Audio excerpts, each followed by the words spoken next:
get away and leave it all behind me in a camper someone probably cooked meth with in the 90s. I opened up the door and stepped inside, and it smelled like an elderly couple had died. So I built myself a traveling studio.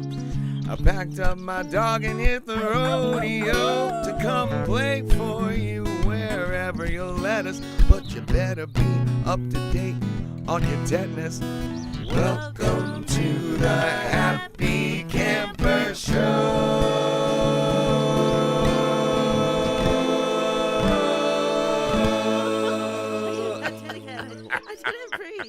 I didn't breathe.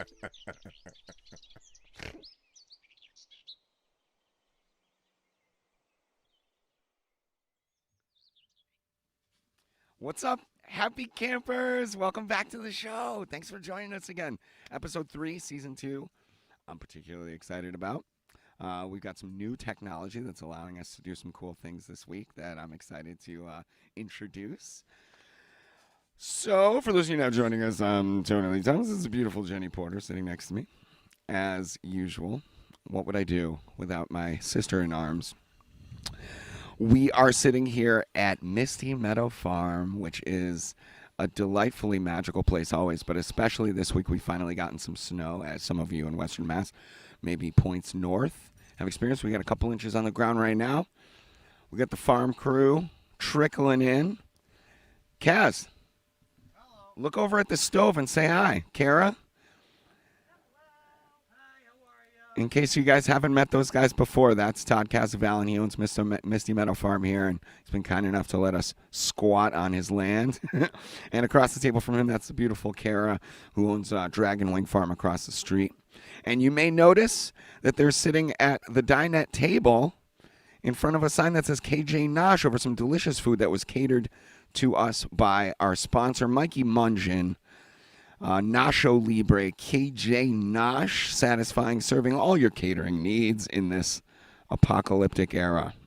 But we'll be getting back over to that soon. We want to give you guys a little kind of once over on the food they're making, because I got to tell you, it's out of this world. It's really good. It's so good. It also is really good when you talking to the mic. Let's. Hey guys. There she is. It's a Jenny. It's a Jenny.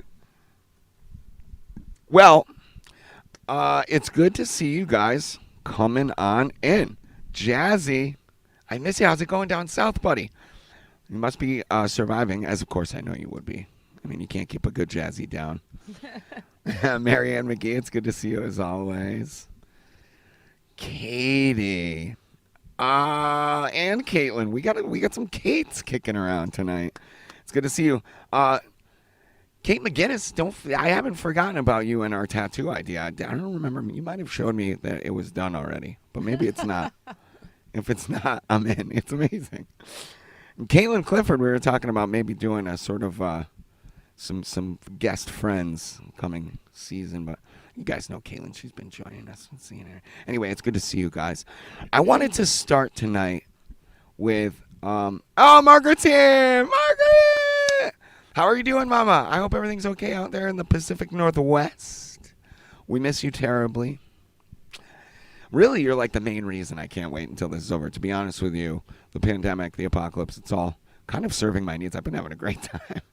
But I miss a very short list of people that I haven't been able to go see and put the Rona on. And you're one of them, Margaret. I hope you're doing all right out there. I hope the family's good. So let me I want to open with this. This was kind of this was a random thing that happened to me. And as much as I will complain about Facebook and social media and the negative impacts it's having on us, there are some positive outcomes. And one of them is that in the memories that pop up, you get these little nuggets of things that you forget about, or, you know, kind of jog your memory of a special time, some picture somebody took. And today, there was a mystery in my mind that was solved by Facebook memories. But in order to reach its fullest conclusion, I actually kind of need your help. And I'm wondering if there's anybody out there who can help me find the original author of a quotation. Almost 10 years ago, when I first moved up to Vermont, I got this crappy little apartment in West Rutland, and it was insulated with Swiss cheese. You could see your breath in December. and you'd be paying $600 for fucking propane. But I moved into this cozy little spot, tried to build my own little home studio. And back then, it was obviously pre-camper, so I had lots of stuff that had been moving from place to place, and I had accumulated collections of books. I had dreams of having my own library at some point, and 500 VHS tapes, movies nobody likes or ever watches. But my favorite collection was my vinyl record collection. And shortly after I moved in, I was playing a few records, having a little taste of the sacrament, and kind of enjoying my new place. And when I took this Tchaikovsky record off of the turntable and went to put it back in its sleeve, the sleeve that I pulled out had a handwritten quote in pencil on it. And it did not list the author, so I don't know if this is maybe just the random, thoughtful meanderings of whoever owned that record before I acquired it from Goodwill, or if this is actually a well-known quote. So I want to read it to you guys now and see if anybody recognizes it or can help me find the original author. This day is a furrow. This day, as every other, is like a furrow lying before us. Our desires, our thoughts, our actions are the seeds we drop into it. The furrow finished, we start another. Each day until the end of life, we start another furrow. What we have sown springs up, and we live in the garden we have planted in the days past. I thought that was beautiful. Beautiful enough to post on Facebook 10 years ago. And then I forgot all about it, and I lost my vinyl collection when I had to move into this tiny little previously owned meth lab. So if anybody knows where that came from, I would love to hear about it. Please post in the chat. And if you never heard of it, maybe we can all just enjoy that little thought. So moving along, Toby. So nice of you to join us. Toby Solaroach, talented musician out of Northampton. Love his writing. Toby, I've gushed over your voice and your writing abilities before. Toby has also sort of taken up the flag on moving forward technologically to do some live streams. So definitely check out my buddy Toby and see what he's up to. Thanks for joining us. Lorna! She's back to stir the pot. Lorna, we have some thoughts on how we're going to do music like that in the future. And, who knows? Maybe I'll get fucked up enough tonight. We'll see. Anyway, it's good to see your name pop up. Bisquick, Bissexy, I hope it's going all right for you down south. Anyway, great to see you guys. I feel like we should probably maybe play some songs. Oh, is that a Jonesy? Jonesy. Oh, shit. Port Huron in the house. Jonesy, sorry I had to jump off that phone call. One, cell service sucks out here, and two, I got shit to do. I'll talk to you tomorrow. But let's see if we can play a couple of tunes. Jenny volunteered her beautiful guitar for tonight's debauchery. Jenny, where did this one come from? Every 5 months, Jenny has a new guitar. This one actually came from I got to one of my shows in Killington, and being the very prepared person that I am, I went to get my guitar out of my car, and guess what? Wasn't in there. And I lived about that point I know, shocker. I lived about an hour and a half from the venue I was playing at, and I was like, oh shit, what am I going to do?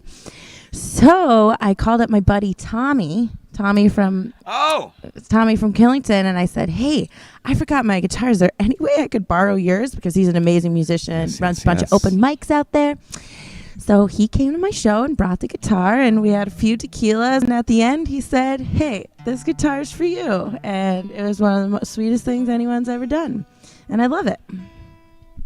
Yeah, this is a sweetie pie, just like the guy who gave it to I you. know, he's the sweetest, and Johnny Green was there helping out. Yeah, it was very sweet. Oh, I love those guys. Me That's too. our Killington crew. Well, here's a little tune. Jenny wrote our opening set list, so I'm kind of excited to take a walk through these tunes. Let's see here. What do I say about this? I will say this. There have been a few people, you run into, how you doing? How you been? How you holding up? And I'll kind of laugh and say it's the best apocalypse ever, because in a lot of ways, it kind of has been. And I think it's forced us all to kind of come together and circle the wagons, if you will. So it's brought me closer to my farm family for sure, but it's also given me the opportunity to reconnect with my family, my mom and my sister. So I hope that you guys are having the same experience. And this is a good tune to sort of express that. This is a song that I wrote for my little sister once upon a time.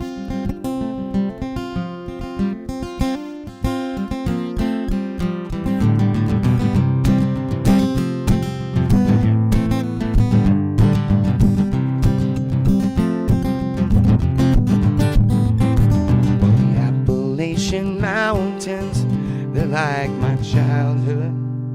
And I still search for your distant birchwood. I'll follow that Hudson River, follow my trail map, and well, I can find you. I just might find my way back home.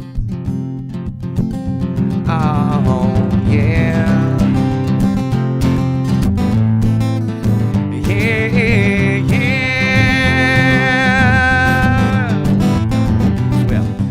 Or that barred owl round about twilight.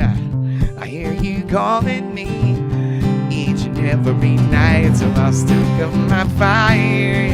I hope you see me burn, you in your skyways, me in my trails and turn.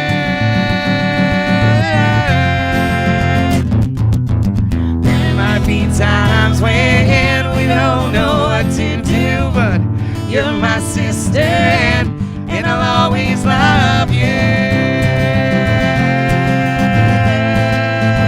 Yeah, yeah.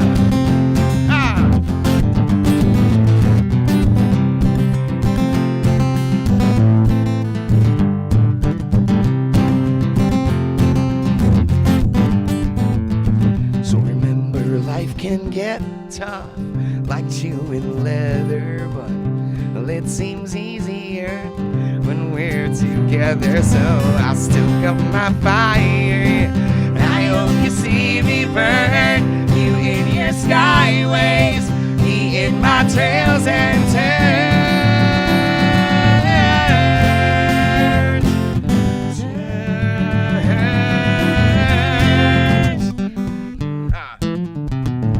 There might be times when we don't know what to do, but you're my sister, and I'll always love you.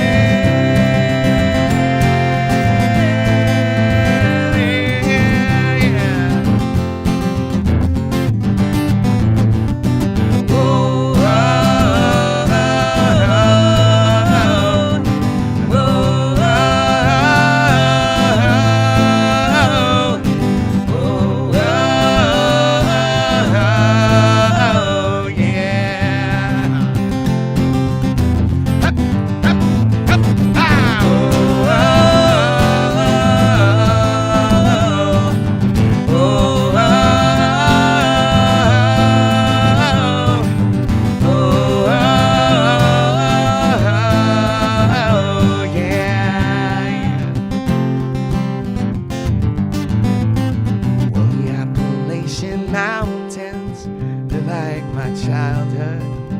They have their ups and downs, but it's all good.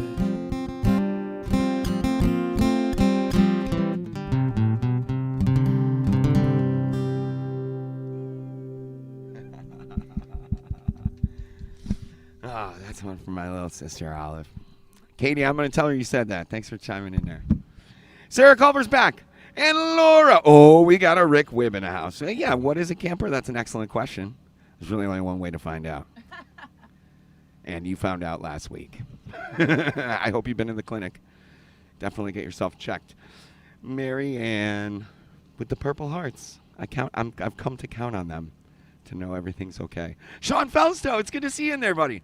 So me and Sean met maybe a year ago this past fall, because he hired my buddy Alex to come play his awesome Halloween party that was off the charts, out of this world. I don't know if anybody actually did it in the casket he had there, but it was definitely discussed.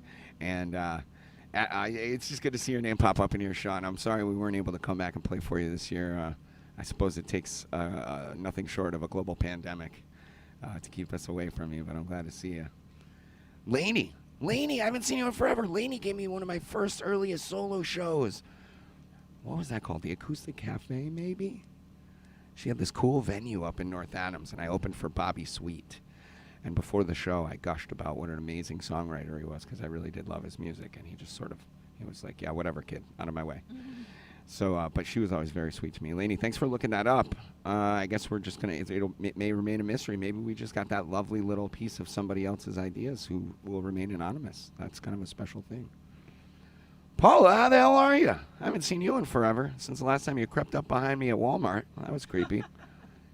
Kayla Sarajan, what's up, dog mom? It's sexy. Jill Bach in the house. Thanks, Jill. I'm glad you liked it. Bobby Lamb, brother Numsi. Well, it's good to see you guys. Pat's back. Thanks for the eggplant. Just let me know you're there. I think it's time for me to pass this guitar.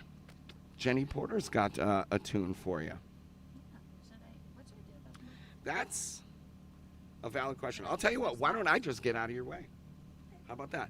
Ladies and gentlemen, I give you Jenny Porter.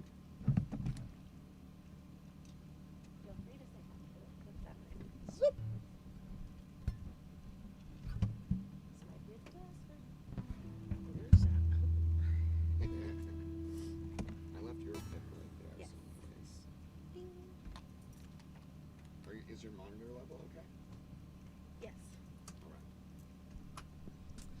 Woo. In the hot seat. Well, this is a tune that Tony and I wrote together. It's a song called Horizon.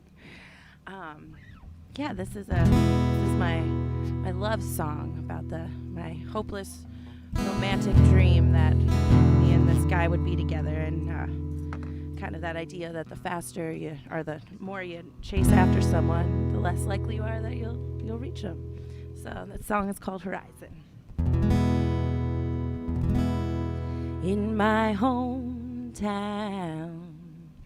I heard your voice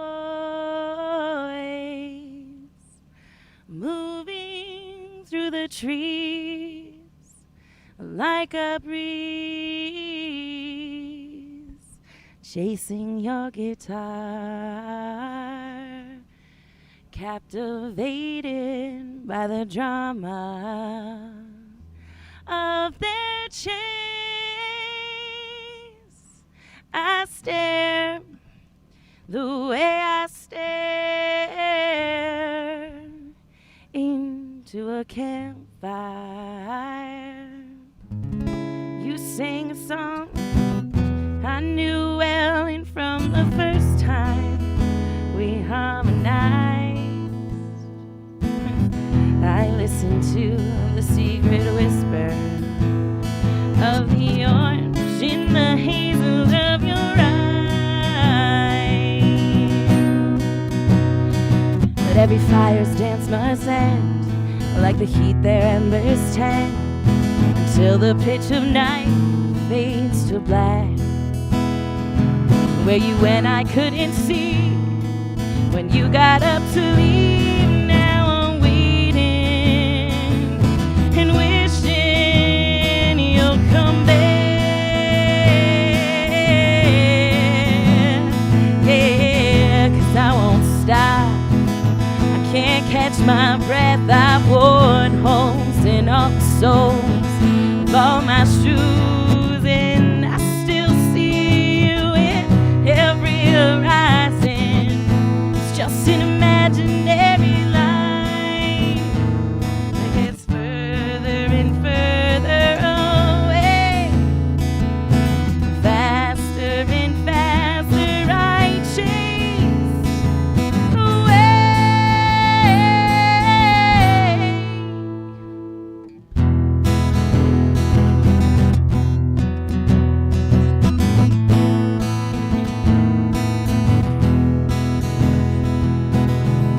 We were sitting on a rainbow when we took the ferry to Block Island to sing at the Surf Hotel.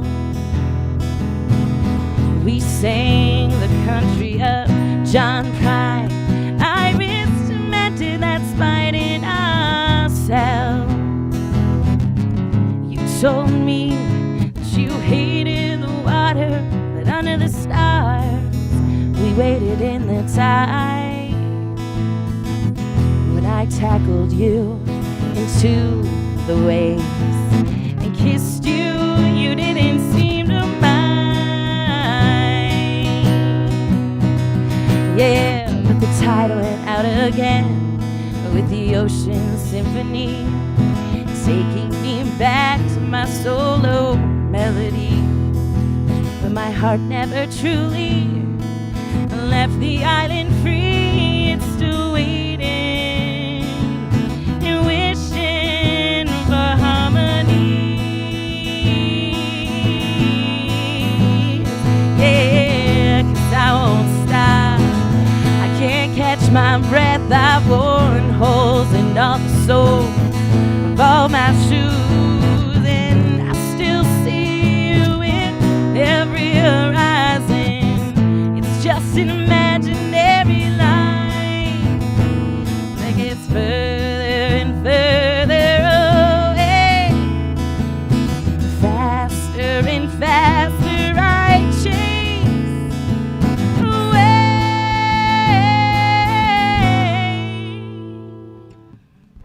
Sitting alone on my porch at midnight with a bottle of tequila and an audience of fireflies. I bring the buzz and they bring the light. They light my song, but it won't be long before we all must die. Yeah, well, I won't stop. I can't catch my breath. I've worn holes in all the soles of all my shoes, and I still see you in every horizon. It's just an imaginary line that gets further and further away. Faster and faster I chase away.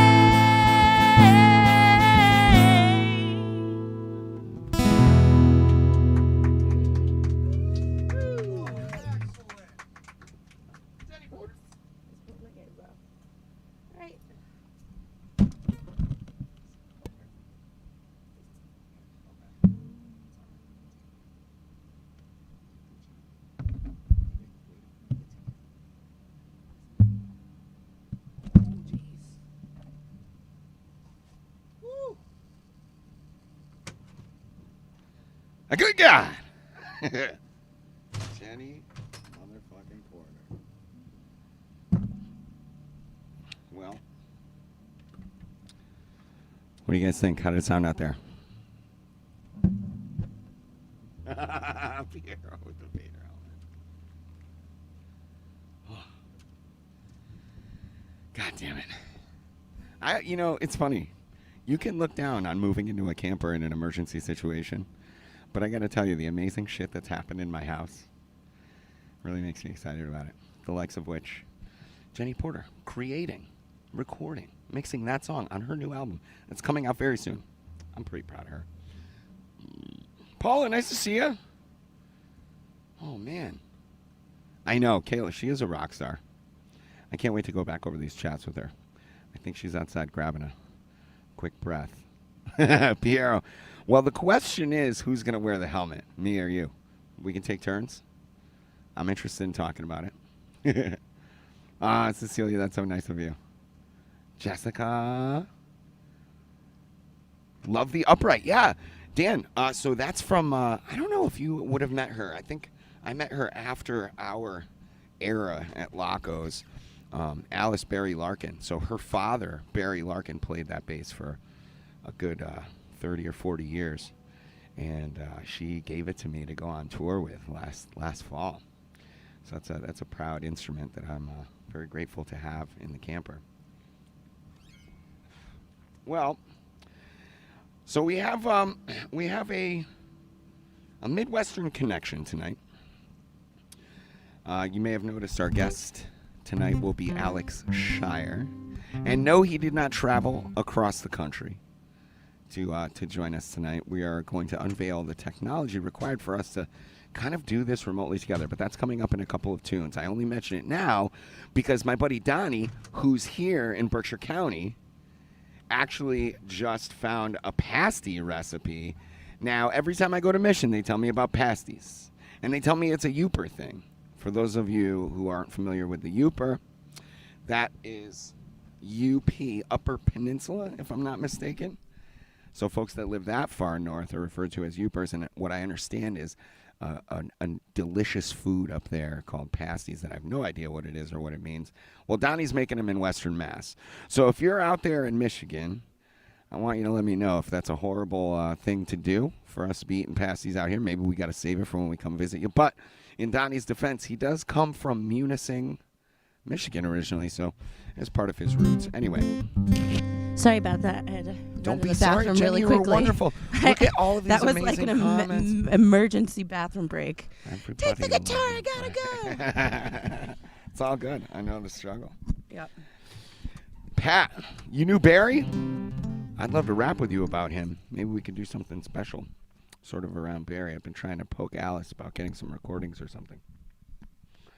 Anyway, we got a couple more songs for you before we click on over and see if our technological endeavors have proven successful. In the meantime, I think now Jenny wrote this set list. Yep, Glory Bound. Let's see here. Martin Sexton, baby. Baby. All right. Now this tune, have we ever done this on the show? Not on the show, I don't believe. We've done a bunch of Martin Sexton, but I don't think we've done this song. So there were basically 3 things that sort of happened all at once that made me decide to roll the dice on actually becoming a musician and, choosing that as my trade, my profession. One of them was watching The Last Waltz, sort of nudged me in the right direction. I was still in the National Guard at the time. I just graduated from Officer Candidate School, working on, some degrees, and I had all this sort of traditional ambition. And I just started a band with my sister. So I saw The Last Waltz. That kind of put the idea in my head. And then Anya DeFranco also released a song called Not Angry Anymore that made me take a closer look at why I was doing all the things that I was doing. And then the third thing was this Martin Sexton tune. My sister took me to see Martin Sexton up in Burlington, Vermont. And we sat there at Higher Ground and listened to him just take us on a thrill ride of emotion. And this tune, I think, had something to do with his experience of striking out and rolling the dice on letting your guitar try to pay the bills for you. And when I heard that, it made me feel like maybe there was hope for me yet. So this is a Martin Sexton song that has literally changed the course of my life, called Glory Bound.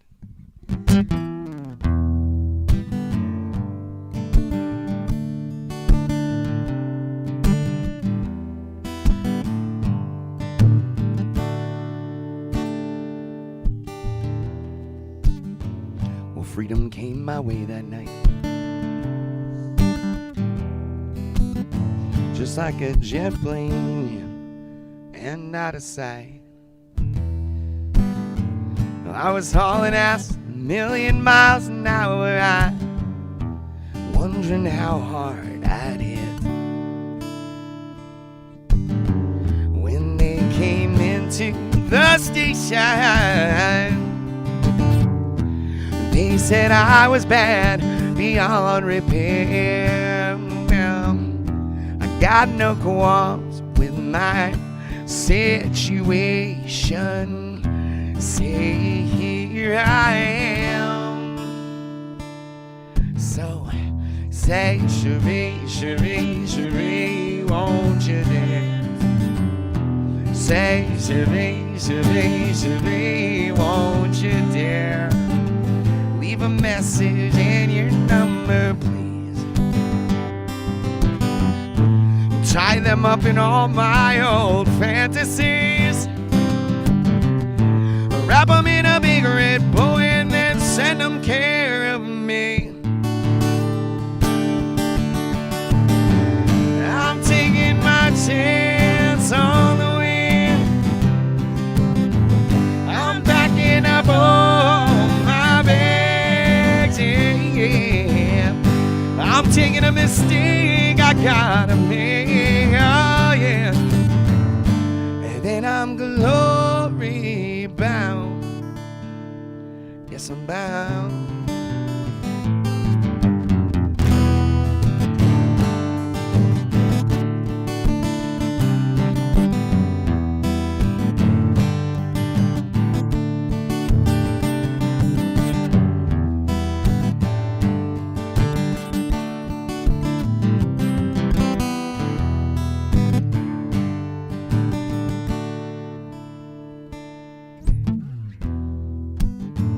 So I packed it up and I went to the winds and I lived out of a VW bus for a year or two. There ain't nothing but a pipe dream in my guitar. Living off of apple fields and old cigars. Well, sticking this microphone, girl, checking it out every night all alone.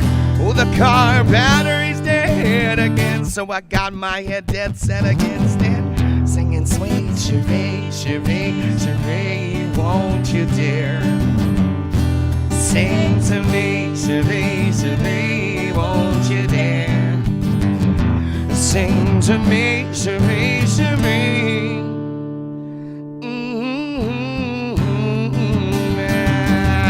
Leave a message in your number, please, and tie 'em up in all my old fantasies. Wrap 'em in a big red bow and then send 'em care of me, singing hey, hey, hey, hey, hey, hey, hey. I'm taking my chance on the wind. I'm packing up all my bed. I'm taking a mistake I gotta make, yeah, yeah. And then I'm glory bound. Yes, I'm bound. Yes, I'm bound. Yes, I'm bound.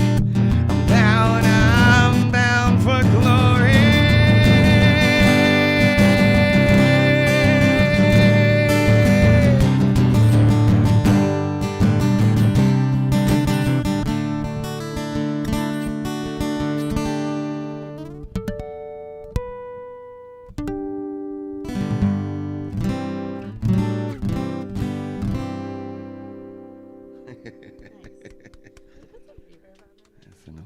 That's an old favorite.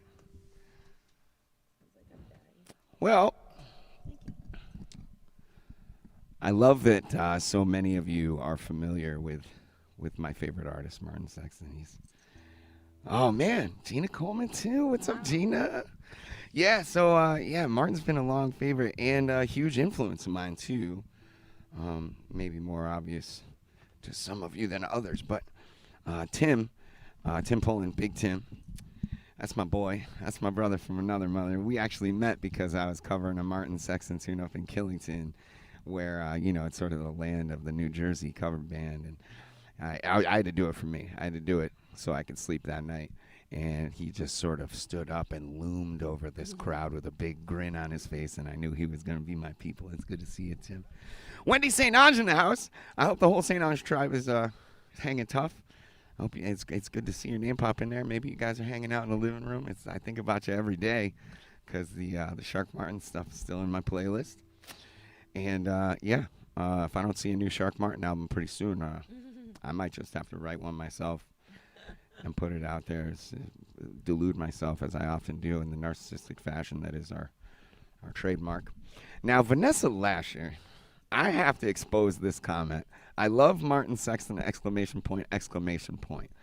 Now, when I first met Nessie, I met her, she was working at, back in the day, you kids won't remember this, but we had video rental stores, entire whole commercial storefronts dedicated to letting you come in there, take their VHS tapes off the wall, bring them home for a couple of days, and then overcharge the shit out of you when you bring them back late.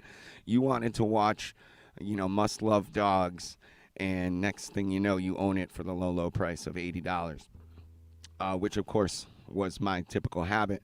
And I walked in there one day after, I don't remember, somebody had told me to go there and do something, and there's the Nessie behind the register, and I was like, I'd like to rent this movie, but I'm pretty sure I have a lot of late fees, and I'm not sure what to do about that. And quick as a whip, without batting an eye, she goes, "What late fees?"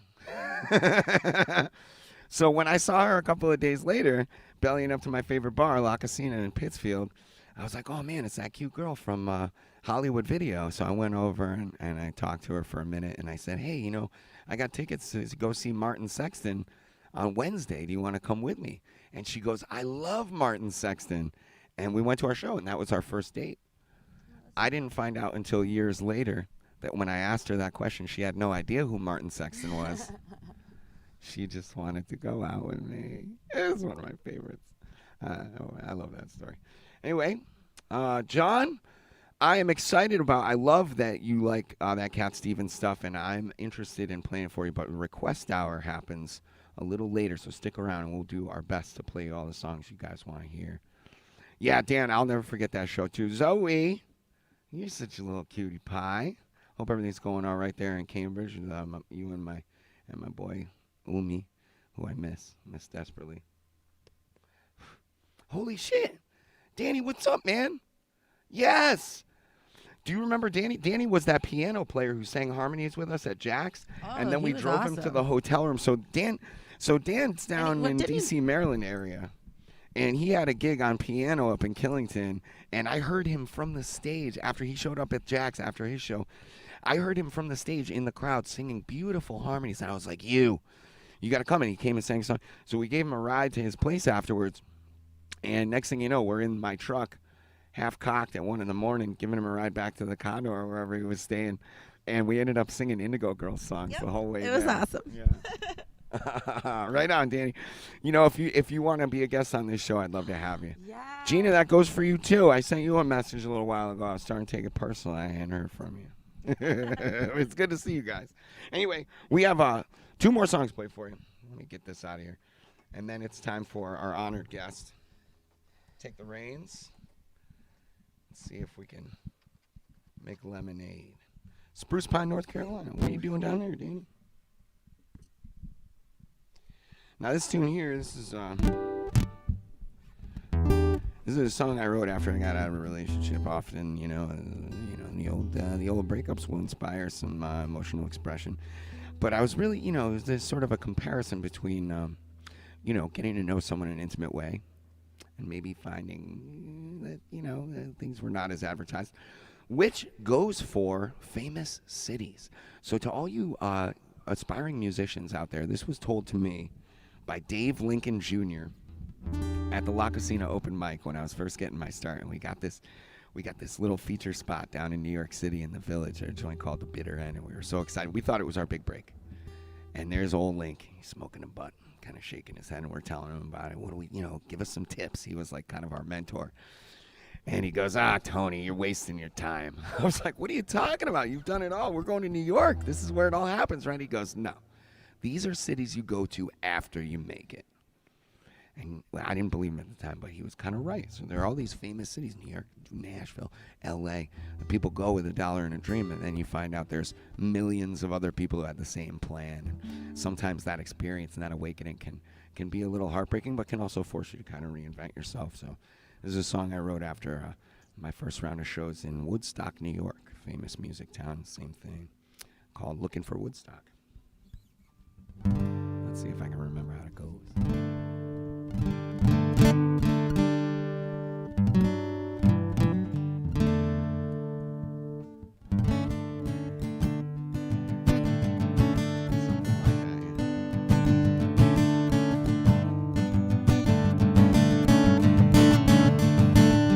Looking for Woodstock is like gathering steam. There's something elusive that you can't hold on to, like a dream. Yeah, well, I saw you there, and I felt the heat when all of the stars that had crossed in the sky came down and joined us in the street, and that's no small That's no small feat, yeah.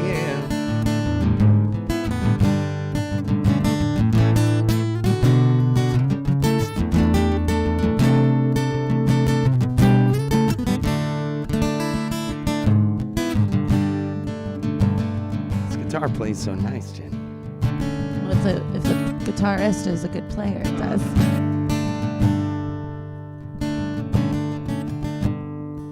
Well, you're a hell of a fighter, so you strategize your plan. And me, I'm just a medic. I got to save the ones I can. But the more I try to patch you up, the more you bleed and you curse me. 'Cause I showed up late and unprepared, and bullets got you first. So we scream at the sky. Was I so wrong to feel this way? To break the rules so you would stay here in my hourglass. Your right sand, I watch you slip right through my hands in Woodstock.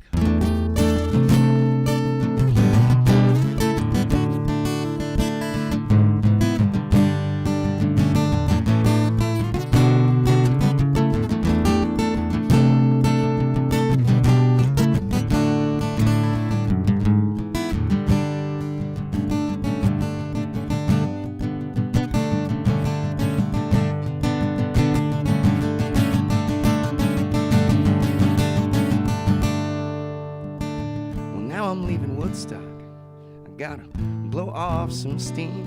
Can you blame a boy for trying to hang on to such a beautiful dream? Well, I'll remember you there, somewhere in my damaged path. It's gonna be a long time before I'm finding the aftermath, the aftermath, yeah, the aftermath.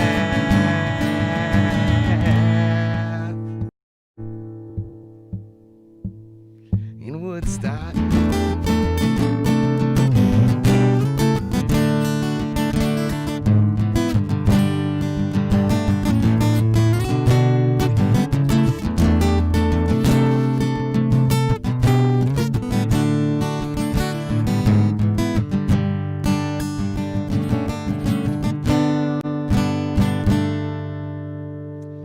Maybe something like that.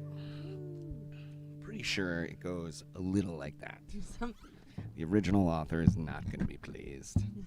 Just humor. I completely agree with you. I love when people play my guitar. I'm like, ooh, it's never been played up here. Where is she? I can't. Where is she? Oh, just you. I'm always like, whoa! I never heard it do that. Yeah. That happens with my guitar too. Tara's kind of tough to play. Oh yeah. Speaking of which. My good friend Tara Mayotte is celebrating her 21st birthday tonight. Well, now she's Tara Ramirez, rightfully Ramirez. I just wanted to give a quick shout out to my good friend Tara. Happy birthday, Mama. Mostly because she is the namesake of my guitar that I often play that we're not playing tonight that my buddy Donnie gave me. So, Donnie, thank you for the instrument. Tara, thank you for being a wonderful human being. Well, we got one more song, and then we're going to get out of your hair. It's time to move forward. This one I'm particularly nervous about. Jenny's going to play you some beautiful guitar. And I, on the other hand. Oh, right, because you need a microphone. Oh, shit. We should have set you up a mic stand. I'm a dummy. How are we going to do this? Yeah, all right. Well, I'll tell you what. Let's do a quick little sound check on this baby. Oh, my God. I haven't even tuned it or anything. Give me a G.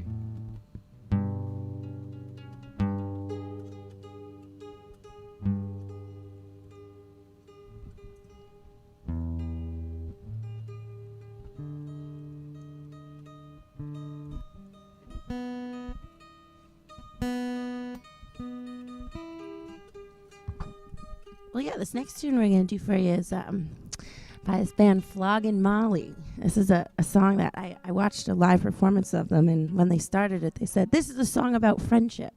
And I always loved that. So I like to pass that along before we play it.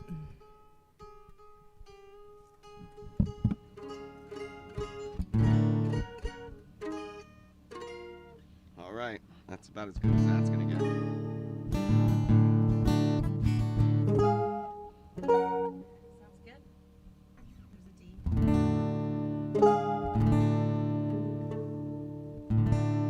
Uh-oh. Sorry.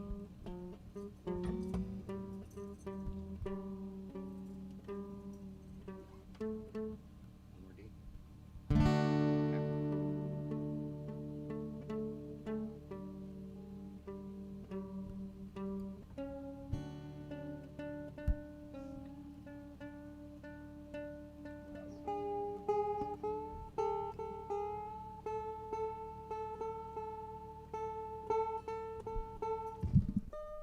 See, it is impressive. Like, so this is taking a few seconds, but he's tuning it by ear, which I think we should acknowledge how impressive that is.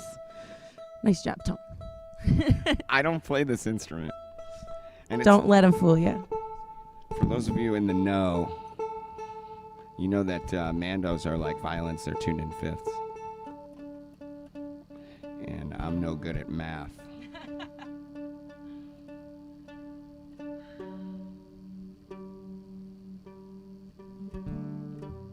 All right, that's about as good as that's going to be.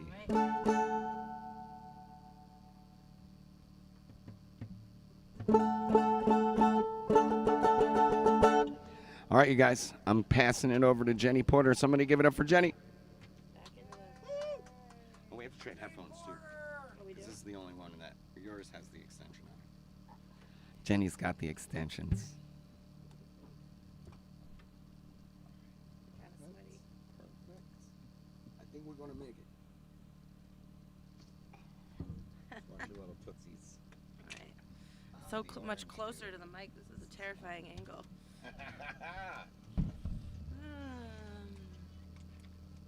Was that drop kicks? Yes. All right. Was somebody just playing Dropkick Murphys? Kara. Oh, Kara. Silence your cell phones. Buckle your seatbelts. Make sure your seats are in their upright and locked positions. That's the farm crew over there.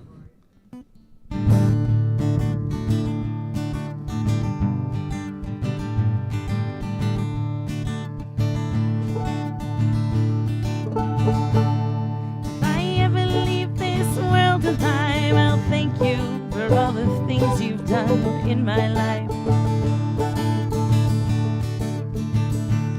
And if I ever leave this world alive, I'll come back down and sit beside your feet tonight. Wherever I am, you'll always be. Yeah, well, more than just a memory. If I ever leave this world alive, and if I ever leave this world alive, I'll thank you for all the things you've done in my life. And if I ever leave this world alive, all the madness that you feel will soon subside. So in a word, don't shed a tear. Yeah, 'cause I'll be here when it all gets weird. If I ever leave this world alive. What you gotta say about that, Tony?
alright. Though you have gone from my life, you said that it would. Now everything should be alright. Said I'm okay, yeah, I'm alright. Though you have gone from my life, you said that it would.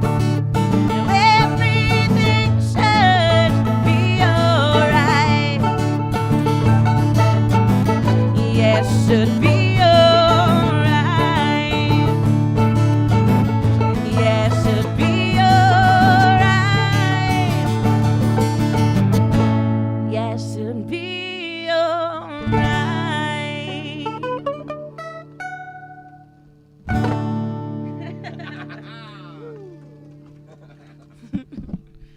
Nice. You guys, thanks for hanging out with us. Thanks for listening, putting up with all our caterwauling nonsense. It's so good to see all of you guys in here. Now you're in for a real treat. I first met this guy up in the wilds of the Great White North, that is Killington, Vermont, the Green Mountain State. Poor little bastard came up there in January, February, thinking they were going to sleep in their cars, and I said, nay, nay. You're staying with Uncle Tony. And then we proceeded to have the meanest, the leanest, the craziest 2 weeks of their lives. And, from there, we ended up doing a bunch of tours together. I came to find out that Alex is actually famous in 36 countries and 12 states. And I got to tell you, Alex Shier is not only one of the greatest talents that I've encountered in my journeys, but he's also been a huge inspiration to me, not the least of which is that most of this live streaming started with his inspiration to bring his Uncle Tony into the 21st century, encouraged me to start learning all this crazy technology. And now here we are remotely from Port Huron, Oregon. Y'all drop some heart Michigan. and eggplant emojis. Port Huron, Michigan. Live from New York. Portland, Minnesota. Live from Kansas City, Kansas. I know that's true geography because my president said so. It's my good buddy. Everybody give it up. Alex Shier, ladies and gentlemen. Alex, thank you for joining us. What's going on? Dude, how many miles away are we? And we're actually Said I was- streaming in real said time I together. was from Port Huron. Port Huron, Montana, I'll take it. Ontario. Oh, Ontario. yeah, I've always wanted to go to Montana. How are Dude, you, look at man? all the eggplants you're getting right now. People like you. You haven't even sung a note yet. It's beautiful. Pat, Toby, what's going on? You might want to have I Cece like come into the the- frame real quick so they know they don't have a It chance. looks like, right. It looks like Pat's, a little bigger than Toby. Toby only sent 3. Pat would kick the fuck out of Toby. We could do like instant. Hey, Remember, I don't know if you ever saw bum beautiful. fights where they would take like a couple homeless Yeah. guys and make them fight to the death over a steak dinner. Maybe we could do musician fights where we make them fight to the death over the pants hand job from you. Oh, gosh. I thought this was a clean episode so far. I'm thinking, man, this is really Yeah, that's clean. Next thing you know, five seconds into me and I you don't know. interacting. You know what? There you It's go. something about you that really Getting brings down out to the the nitty-gritty. debaucherous Uncle Tony. Can we do a shot together? What do you have to drink out there? I got something here. What is that? A shot of like green tea or something foofy? That's Are you on a that's- cleanse? No cleanse. We got to talk later about some amazing shaving techniques that you cued me in on last time I saw you. Did I? Here's to you, Alex. Thank you for joining us. Cheers. Ding ding. Oh, that's Wild Turkey, brought to you Good by my job. brother Todd Casavallan. Whoa! Whoop, whoop. Nice to hear you guys again, man. You sounded amazing on that. I thought I should be the one opening up for you. A couple times. I didn't hear that one. Well, don't get it twisted. It's not Looking a for competition. Woodstock. It's not like who opens for who. Yeah. Well, thanks for having me on, man. It's an honor to be on the Happy Camper Show. The originator. Season 2. Season 2. You were the first. Remember Yeah. we did it with your iPhone on a tripod? I was like, you can put a phone on a tripod? Yeah. Yeah, the first stream was streamed directly to Facebook from my profile. This was before Gigabit came into the picture. Shout out to Gigabit. Just want to say, amazing guys. You're amazing. Musicians, if you ever want to work with some patient people that'll get you through the technological scrutiny that you're going to face with live streams, go to see Gigabit. Plus businesses, too. They do streaming for companies and everybody. I'm just really fond of those guys. Umi. You know, I just found out he wasn't doing the Happy Dude, Minute wait until anymore, you but I meet heard the Lynchy. new guy's awesome. I'm so pumped because you know, Umi's hard Umi to beat. is hard to beat, but I have to admit, Lynchy captivated me in one sitting in the first episode, and now I'm like, all week I've been like, I can't wait for the follow-up. I mean, he's too much fun. We better never meet in person, because we're definitely all going to jail. Oh, you haven't No. met in person? We're kind of on the same basis as I didn't Wow. meet Griffin until like this summer. We worked together for like 5 months before we ever met. Wow.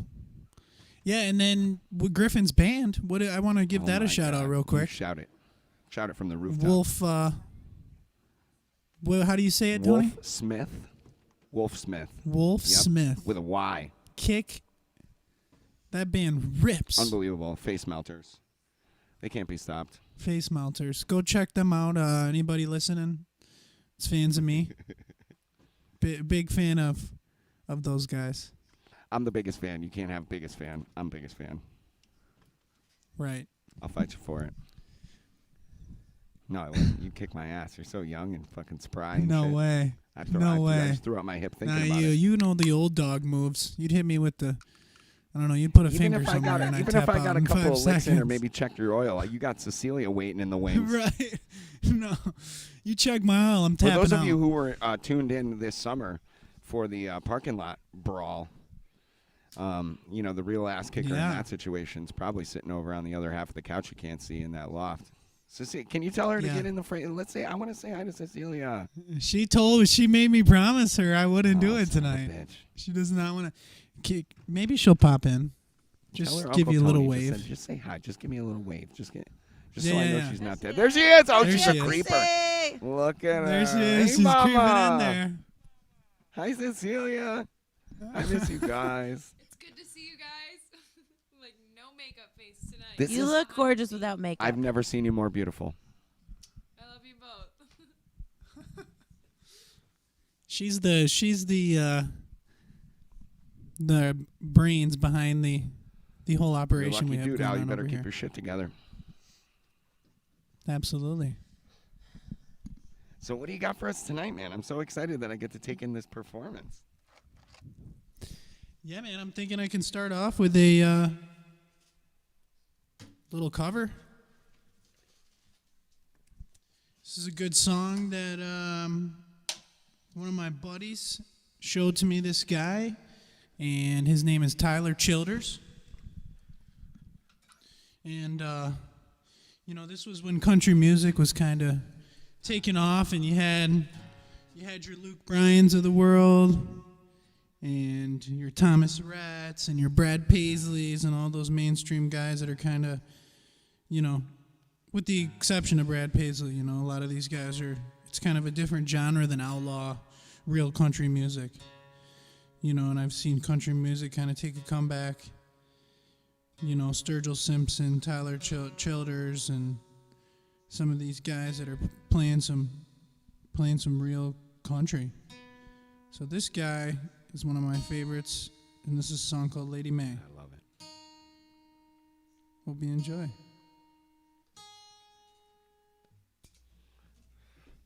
Love the clean shave, by the way, Al. You're such a handsome young guy.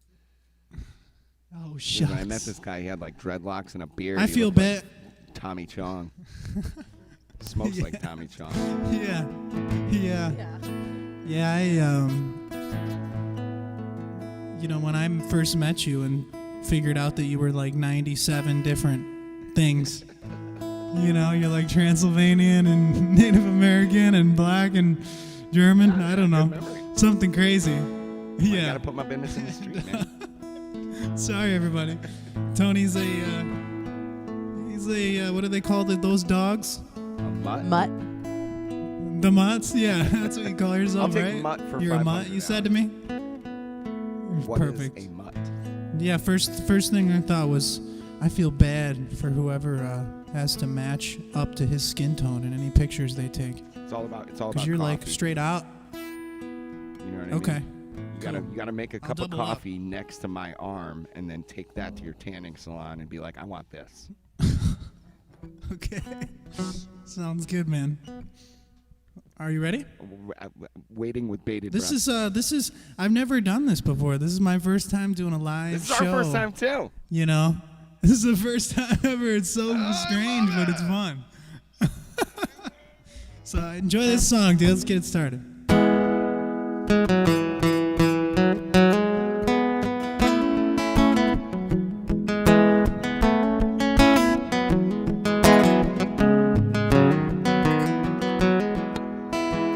I'm a stone's throw from the mill.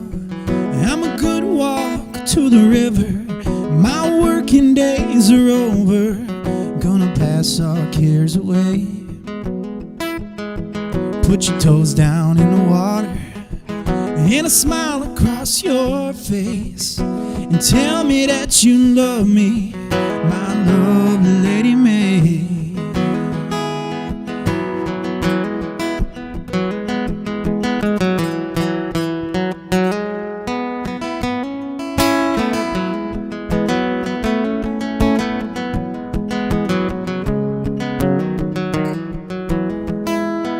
Now I ain't the sharpest chisel that your axe has ever held, yeah.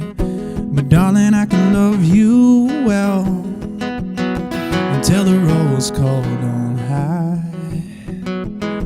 And I've seen my share of trouble, and I've held my weight in shame, but I'm baptized in your name, yeah. Love, Lady May. Lord, the wind can leave you shivering as it waltzes or it leaves. It's been rushing through my timber till your love brought on a spring. And now the mountains are a-blushing, and they don't know what to say, yeah, except a good long line of praises for my lovely Lady May.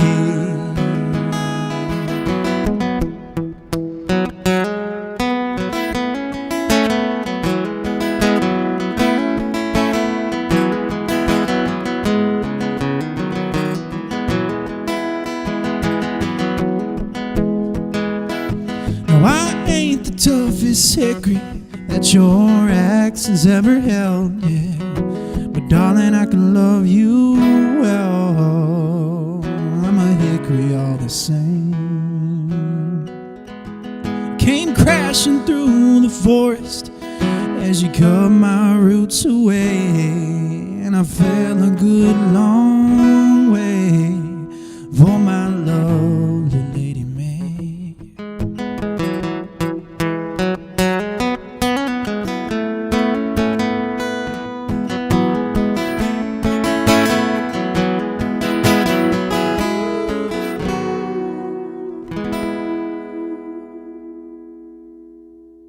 Sexy. Thank you, sir. That's a good one. That's one of my favorites by that guy. Tyler Childers. Hope you all right? enjoyed it. I Yep. heard somebody was begging me to cover what's that one that's popular, Little Feathered Indians, something like that. That one's great. Yeah, that's a good song too. That was really beautiful, Alex. It's Missed hearing your voice. Thank Yeah, I you. missed it too. I was getting emotional. Appreciate that. I think mostly just because Really? I'm seeing what a beautiful hair of locks you have now that the dreads are gone. And I had to look at my receding hairline. I'm making life decisions over here based on you. Oh, jeez. I got called out for my receding hairline the other day. I don't So have a receding I hope hairline, that doesn't make you though. feel worse. Do you know how disheartening 'cause you're it the is headphones. when 25-year-olds like you start commenting on how hard it is getting old? And then somebody that's actually old hears it, and it's like I'm thinking about swinging from the rafters. Do you know how hard it is to go all the way to Vermont and get brought in by Uncle Tony and think that we're hanging out with a 21-year-old, and then he pulls out his ID and he's 20 years older than what he is. I don't even And moisturize. when I'm 40, yeah, exactly. Somebody that I'm fond of always said, you got to mix it up. You know, sometimes you put lotion on the skin, and sometimes you got to confuse it and just not put anything on it. So, You know, am mix I it right up. in thinking Laura Shier? Is that your mom? That's Hi, my Laura. mom. Thanks, Mom. What's going on, Lori? It's great to see you. Donnie, what's going on, Dude, brother? You started playing and the chat erupted with love for you, brother. I appreciate it. Donnie, it's good to hear from you, man. Hope everything's going good on your side. Where's Margaret? Margaret, good to see you. Haven't seen you in a while. I miss you. Can't wait to come to Port Huron, Oregon. Play a show out there. That was good. It's going to be She's fun. in Port Huron, Washington. There's a lot of Okay. Port Hurons out No, there. she's, Don't get it twisted. What's her... what's that city out there that she's in? Rainier. Not to be confused with Rainier, which I is said what Rainier. I thought it was Okay. Rainier? Rainier because it is rainy out there. So it's spelled like Rainier, but I think it's pronounced Rainier. Yeah. Rainier? Okay, been saying that Rainier, wrong like this veneer, Really but knows, reindeer. you know what I mean? With Yeah. Satan. Well, okay. What? Here's one of my favorite Jennies. What is the fuel that powers the heat in here? I don't think I say it wrong, but propane. We'll say it again. Propane. What is it usually? Propane. What Well, is the it? accent is on the Propane. first syllable, but Propane. sometimes she says it like what rhymes with cocaine? Propane. Propane. Nice. Propane. Cocaine? Now, if you were going Cocaine to and eat, propane. you know, your favorite deli meats, maybe some lettuce, whatever you like, between two you're slices being an of bread, asshole what now. would you call that? Two deli pieces Whatever. of You meat got with, you got some fixins, and it's all between two Okay. slices of bread. What do you call that? you call that a sandwich. Ah! Maybe I've been saying it wrong this whole Sandwich. time. No, I did that on purpose. Sandwich? She says sandwich. Sandwich. It's sandwich. I believe, isn't I it? believe Sandwich? nobody's even. Sandwich. It's very disconcerting how this isn't uncertain okay. you guys are about this. I just pronounced something We're wrong. songwriters. I've never written a song about a sandwich, so I don't know how to spell it. What's next, Al? What do you got for us? Listen, I got another one. I got an original. Hey. This is the first song that I've ever written. Is this the actually, one I brush my teeth to every morning? No. No, if that was the first song I've ever written, I would be on my way. Dude, guess what? There's a million of those. Oh, if I had just done this. Yeah.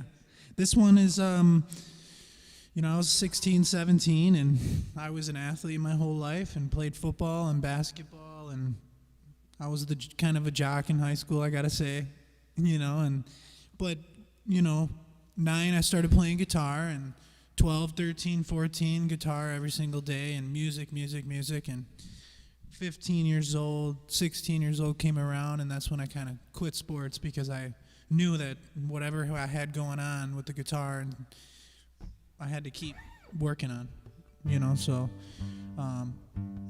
when I finally started to discover who I was a little bit and get a little bit of self-reflection, I had realized I'd been wearing a lot of masks in front of my face and trying to be different people depending on which room I was in, and I'm not gonna lie, I still catch myself doing that, so that's why I still play this song. It reminds me to take off the masks and I love you, man. let it all go.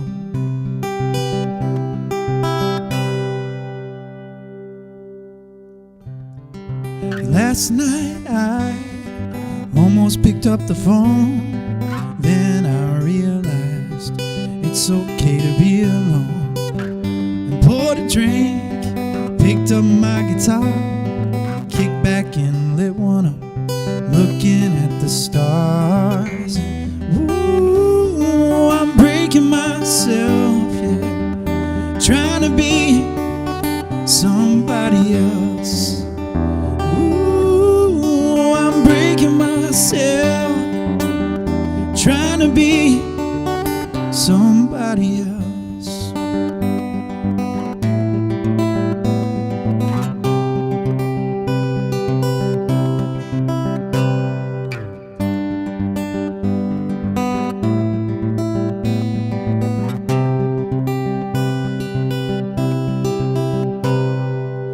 Woke up this morning, turned on the radio. Every song reminded me of the girl that I used to know. And looked at my reflection, but it didn't look back at me. Whatever happened to the man that I used to be? Ooh, I'm breaking myself, trying to be somebody else. Ooh, I'm breaking myself, trying to be somebody else. Just don't want to pretend, I couldn't be ashamed of the person that I really am. You gotta live in the dark to see the light. Now I know it's there, I gotta do what's right. Ooh, I'm breaking myself, yeah, trying to be somebody else. Ooh, I'm breaking myself,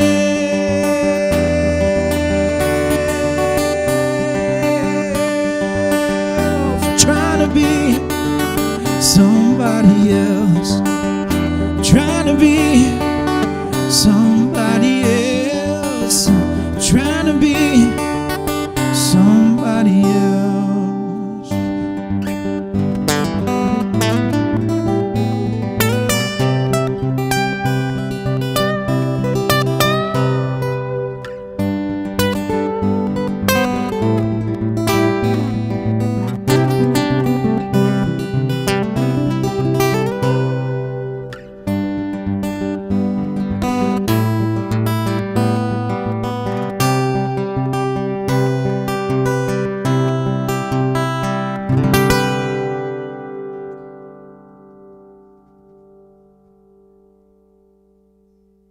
Al, holy shit. Yeah, that's the first song you ever wrote? Screw you. Yeah, go for That's it. Yeah, outstanding. Are you kidding me? Thank you. Are you trying to shame us? I haven't been able You to trying to write. publicly I shame haven't been able to Yeah. write. I think so. Al, that was so beautiful. I And haven't there's been- so much I want to ask you Thanks, about man. that tune. I love that the way what you had to say about it, because I think that's an important thing, and it's becoming more important. Just the way our values are taught, that we're in such a competition-oriented sort of capitalistic culture, and taking off the mask and Yeah. finding out what's real. It's such a beautiful sentiment. And I can't believe you're so young when you Yeah. wrote that. But Yeah, but one me thing I either, want to man. comment on was like, I'm like very picky about how and when people use loop stations and how they use them tastefully or not. And I think that you had such a beautiful incorporation of that nuance to give you the space to Thanks, play man. such a melodic piece of instrumental guitar, and then the seamless changeover from the loop to the decrescendo at the end of that song was so beautiful, man. Do you have any insights Thanks, or maybe man. just some of your point of view about how to use a piece of gear like that for all of those aspiring guitar players out there like me? Thanks for the question. Well, number one, like, with the loop, you know, when I first, like, I would never let anyone hear the loops that I created when I first bought the thing, you know. So I would recommend everybody, if you decide to do signal processing at your feet, to just do a lot of practicing and figure out what works for you and what sounds good. And the one thing that I've noticed that makes this irrelevant and makes it not work is if you lose people's attention because you're too busy staring down at the loop, or you take too much time to get something built. So if anybody's looking to do something like this, I highly recommend that you practice it enough to where you can do it in your sleep and you can still focus on what's in front of you. Excellent advice. How old are you? You know. You're like coming. You got to be like 35, 36. No, I look like I'm You 35, don't look a day over 12, 36. but you talk like an old man River over here. It's freaking me out. They're Margaret says 25, you would be 25. welcome in Rainier/Port Huron, Oregon. Cool. Umi's back and watching. Yo, Alex, welcome back, baby. What's up, Umi? I feel like that's Thanks, how he would brother. say it. Baby. Baby. And I really love what you said about the capitalists, to pick a side, kind of cutthroat society that we're living in today. I just think that it's really important to find who you are and not feel the need. If you ever get into a position where you feel the need, like you need to pick sides, then you're in the wrong place. Yeah, and to take that one know. step further, I find, and you've probably found the same thing, in our chosen path of, communicating and expressing musically, a lot of times it's easy for people to apply their general sense of competition and capitalism to what we do. That's an artistic format. And there might be a compliment in Yeah. there somewhere, but I feel like when people go, oh, you were great, you're better than this other guy. Well, you're missing the point. It's not about Yeah. who's better. You know? And it's easy to take it too. It's easy to receive Yeah, it. yeah, totally. If you're like if you're still in a mental place where you crave attention or you crave those things that validation, from people, and they go, oh yeah, you're way better than them. Like it's easy for you to go, oh thanks. Sometimes I think, and we have to translate, though, too, because, this was an example that happened with me and Jenny where, people will say thoughtless things because you stop being a person when people are watching you and you're like a TV station or something, yeah, And, man, yeah. People have said things to Jenny that she's taken a certain way. And likewise, it's an easy trap for me to fall into. One of the first times I performed with Jenny at K1, where we met. Yeah, K1 and Lodge. these folks came up afterwards. Shout and they're out like, to wow, Maddie that was B. so great. And this woman comes over to me and says, Tony, we love you, but really, when Jenny's singing, you have no business singing. The translation is, what she's saying is Jenny has a beautiful voice. But again, to apply that culture and to make it a competition can really kind of change the focus, And I just think Yeah, that the and- message of your and- song to kind of expose that ideology and remind people that it's not about who's better, who's worse, but that we can all do something special together. Yeah, and thanks, we don't man. have I to put on appreciate it. airs to do it. I think that's a beautiful idea, Alex. Thanks, man. Yeah, you're right. I couldn't agree more with you, and Also, Griffin's mom is watching. just to let Jill people know. Bach, and she says, you're cute and talented. Uh-oh, Jill. Hi, Jill. Thank you very love you. much. Appreciate it. So what else are you going to make us cry in our beers over So here we're- with? Yeah. My apologies to all the Happy Camper fans out there. If you're a sad camper after What the about show, me? Do you know how hard it is to Well, hang yourself in a camper? You got to be committed. Keep those knees up. You know what I mean? Yeah, man. No way, Tiffany I Hills think is I wanna play watching. an I old- met her at K1 too. I think I want to play an old one. Let's hear it. What do you got? This is a song from my album that got taken off the digital world. It was my first album I ever released, and it's kind of like in the archives you now. take it down? Just a lot of different reasons, but it just wasn't the right time. It wasn't the right content. It wasn't the right material to be kicking off with. So I decided my next album to kind of be the debut album, and Well, I might re-release this one in kind of like a cassette or like something that makes cool. me feel special you that know? you're sharing it with us here then. Yeah, man, I'm just going with the flow. So I hope you enjoy it. It's called "Wasting Our Time Away." And if you got a little lady next to you, this is for them. Or if you got a nice man next to you, nice warm tobacco and leather smelling, beautiful, beautiful. You don't have to sugarcoat it. You You know. know what I smell like. Lick the sweat off that guy.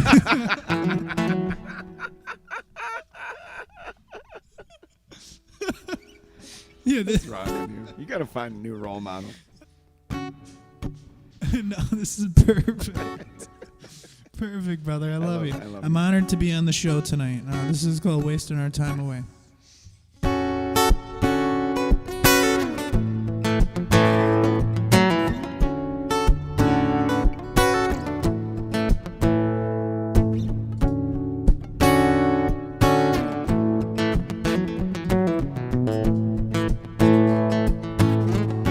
Grab your shirt and grab my shoes.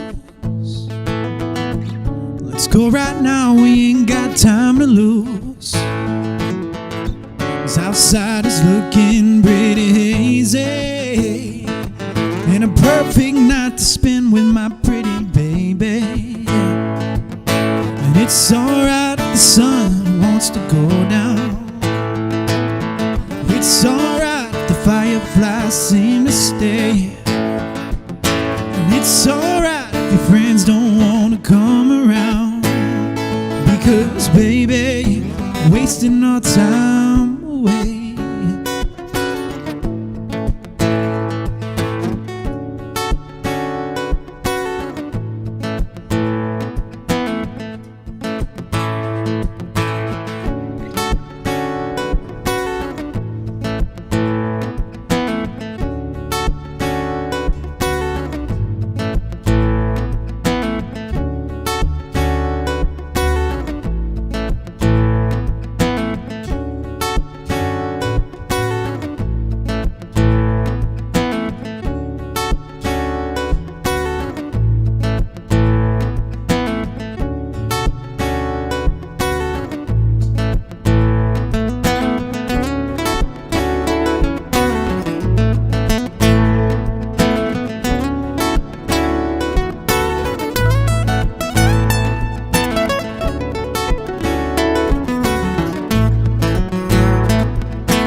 Outside, I forgot the words. I'm happy to be on the Happy Camper Show. I'm feeling breathless in the warm air, yeah. 'Cause you got me on the oxygen warfare. I love you when you whisper in my ear. Tell me that there's nothing left to fear, yeah. You said I can hold you forever. Yeah, we'll be wasting time out here together. And it's alright if the sun wants to go down, yeah. It's alright if the fireflies seem to stay. And it's alright if your friends don't wanna come around. Because baby, we're wasting our time away. Baby, we're wasting our time away. It's alright if the sun wants to go down. It's alright if the fireflies seem to stay. And it's alright if your friends don't wanna come around. Because baby, we're wasting our time away. Because baby, wasting our time away, yeah. Because baby, wasting our time away.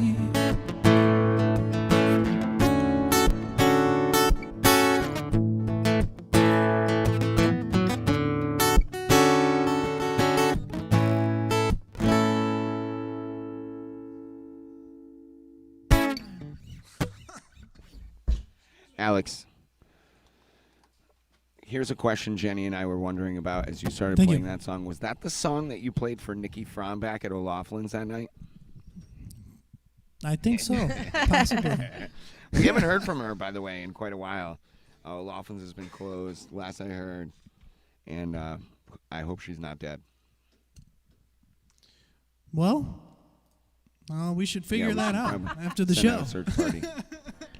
Yeah. Yeah, that was a good time when we went over to Massachusetts. I'm excited to be back. Yeah, dude, I can't wait until we get to see each other in person. We gotta hit the bricks again, like for real this time. We kind of faked, faded, jabbed. For sure. We got a lot of Yeah, we touring got to a lot of do. work to do. dude. So we've got some friends in here. Who's Ty Wood? Is that one of yours or one of ours? Ty is one of the best guys. He's my Donnie. That's what I thought. I didn't want to overstep. You know that? Yeah, right, yeah, he's the guy, man. He fixes everything. He's the guy that puts this and this together, and he's the behind the scenes now, guy. Alex, do you remember Uncle Bacon? Uncle Bacon. Oh, how could I forget? How could you forget? So he's actually Half-cooked watching Uncle under his real Bacon. name right now. That's Sean McKinnon, lone wolf to Wolfpack over. No way. Are you 4256 All over? right, I have to explain this story real quick. It's one of our favorite 4256 takeaways business. from Uncle Bacon. That's Sean McKinnon in there. Was he said to us specifically, hanging out at my house in Killington, which we fondly refer to as the Wolf Den. Yeah, come on down after your show. I'm going to be tending bar at this joint. We're going to hang out, and then we'll go paint the town, right? So we show up just in time to catch one beer from our buddy Sean tending bar.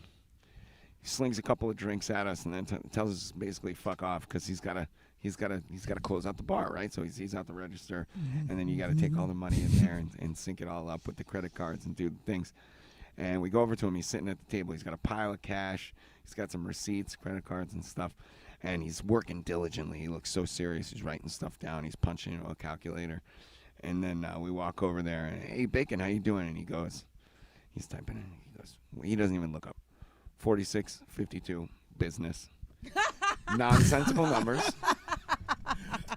Made no fucking sense whatsoever. Oh my God. I think he was just moving money around, making nonsensical notes, stuffing in an envelope. Let's get the fuck out of here. Drinks on me tonight. Who knows where that money came from, where it went. Needless to say, I think it was about another week before he got shit canned from that place. Yeah. Or actually, they I went was out of business. surprised. I think they might have gone out of business. Okay. You just called him out, huh? It could have been anybody. 4652 business to date, one of my favorites. Yeah, that was the most sophisticated Wolf of Wall Street moment I think I've ever had. I love it. Yeah, what's going on, Lori? We got some of my fans popping in the chat. It's nice. Audrey, what's happening? Great to see you. I grew up next to Audrey when I was a kid. Actually, she grew up on the same street as me when I learned to play Girl the next guitar. door? Yeah. Yep, not like that, though. Hey, we were it's friends. a common expression. I wasn't implying anything. Okay. Well, I don't know if you've seen the movie, but There's a movie called Girl Next Door. yeah, it's kind of like that's where the whole thing I came love from, that you feel watch like. romantic comedies. It's an old romantic comedy, so you'd be proud of me. When you and Cece lay down on that sweet couch and watch movies on that huge TV screen, who cries first? Huge. It's only 55-inch, dude. Number one. Dude, come on. Number two, I cry every time in every scene. And I look over at her, stone cold, dude, every she's a time. stone cold killer. My sister's keeper, she laughed through that one, dude. I'm just kidding. I'm kidding. Terrence, what's going on? He's all the way from Kentucky, man. Great to have you in the Kentucky, chat, brother. dude. I was Yeah. driving through Kentucky last year, as I have done many Love times Kentucky. before. But I've never stopped. I've never hung out. And then I saw the Louisville Slugger fucking, billboard. And I was like, oh, man, I want to go check that place out. But it was like, 11 o'clock at night. So I'm not getting in there for a tour. And then I saw a Kentucky Fried Chicken superstore. It was huge. It looked like it was massive regalia lights.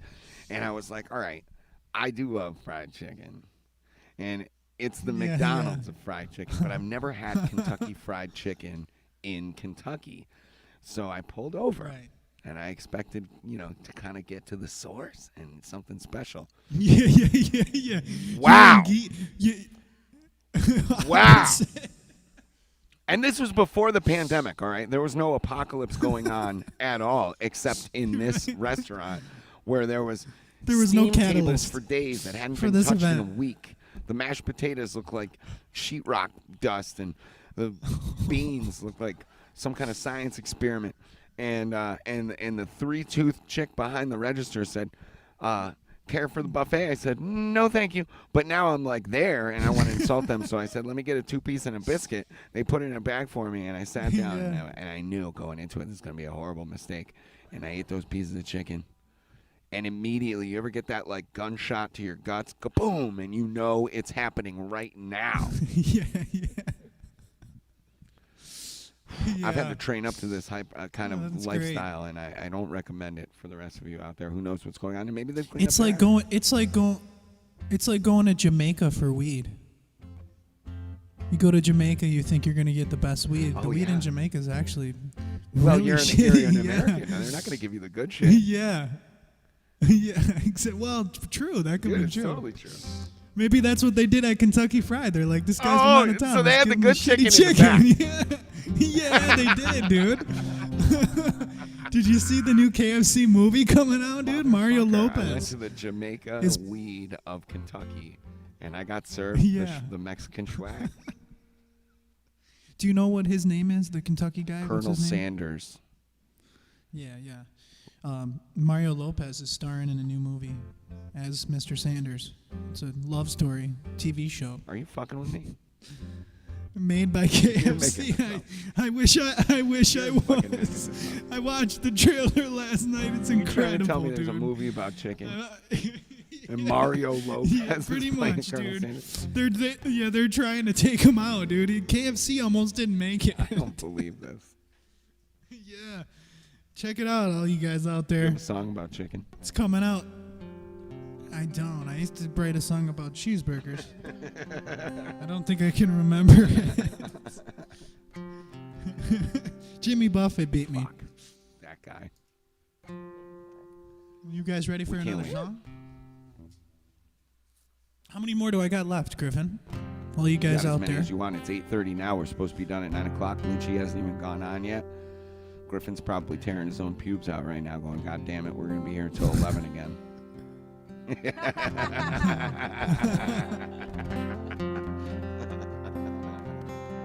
Al, you do what you do. We came to see you tonight. We're so excited that not only that you would do this, so I want to thank you for that, but also Gigabit, amazing technology between Griffin and Roger. They've been able to innovate this so that you and I can be here in real time. And I got to tell you, it feels like we're really hanging out. So, like, as awesome as this is in a technological way, it's also a wonderfully sort of emotionally gratifying thing to be able to hang out with all you guys, too. So, big ups to Gigabit for putting this together. Same here. Thanks for doing it, Al.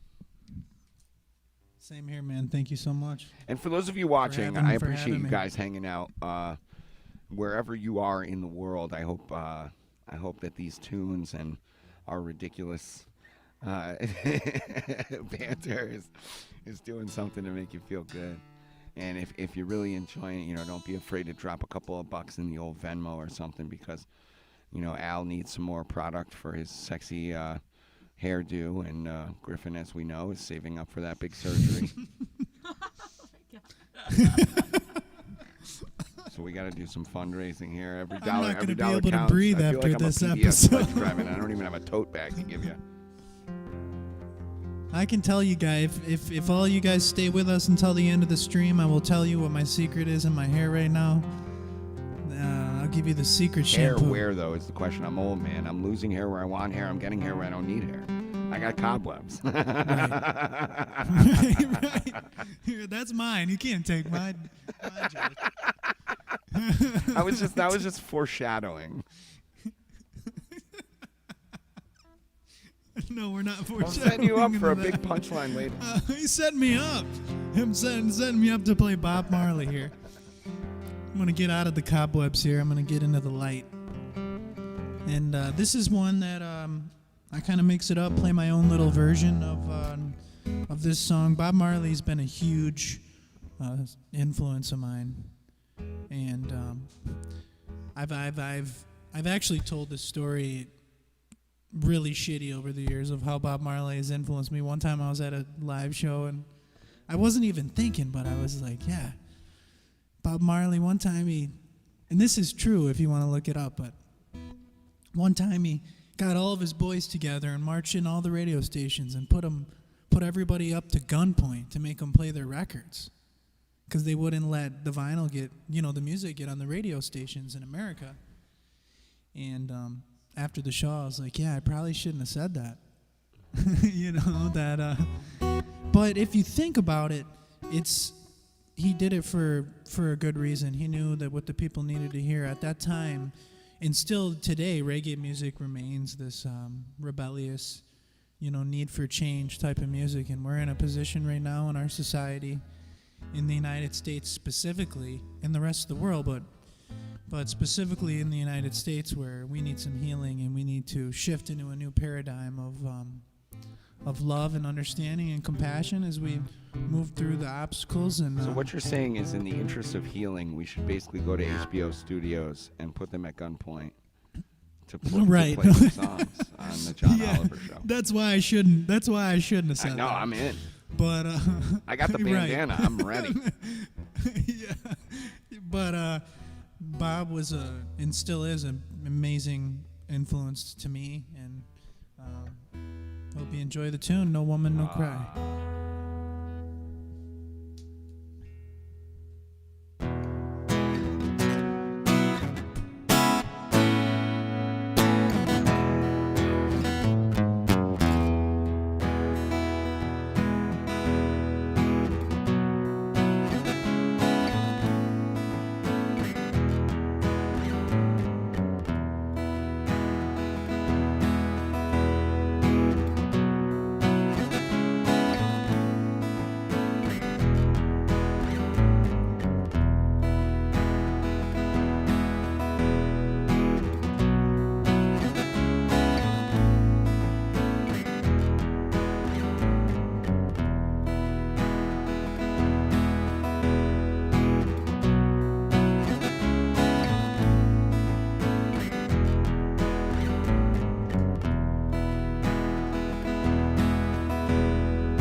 No woman, no cry. I said no woman, no cry. And no woman, no cry. I said no woman, no cry.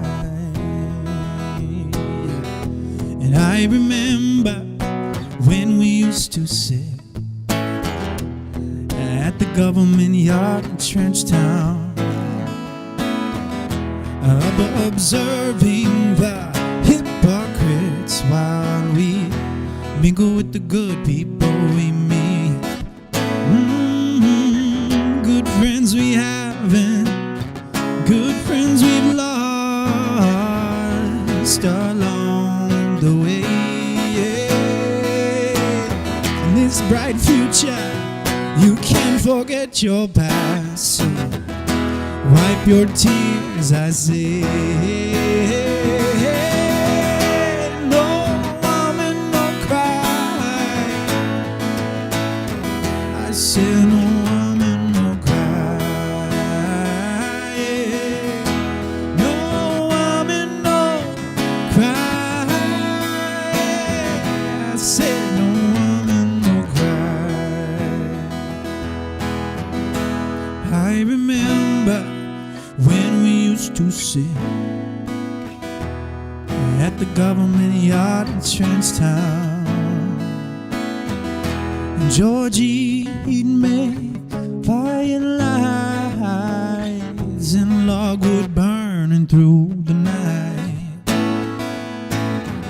We would cook cornmeal porridge, oh, and I'll share it with you and you, 'cause my feet is my only carriage now, and I've got to push on through. Yes, while I'm gone, everything gonna be alright. Everything gonna be alright. See, everything gonna be alright. See, everything gonna be alright. See, everything gonna be alright. See, everything gonna be alright. See, Everything gonna be alright, gonna be alright, gonna be alright. No woman, no cry. I said no woman, no cry.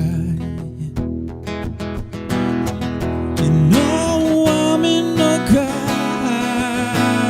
I said, oh, no woman, no cry. No woman, no cry. I said, no woman, no cry.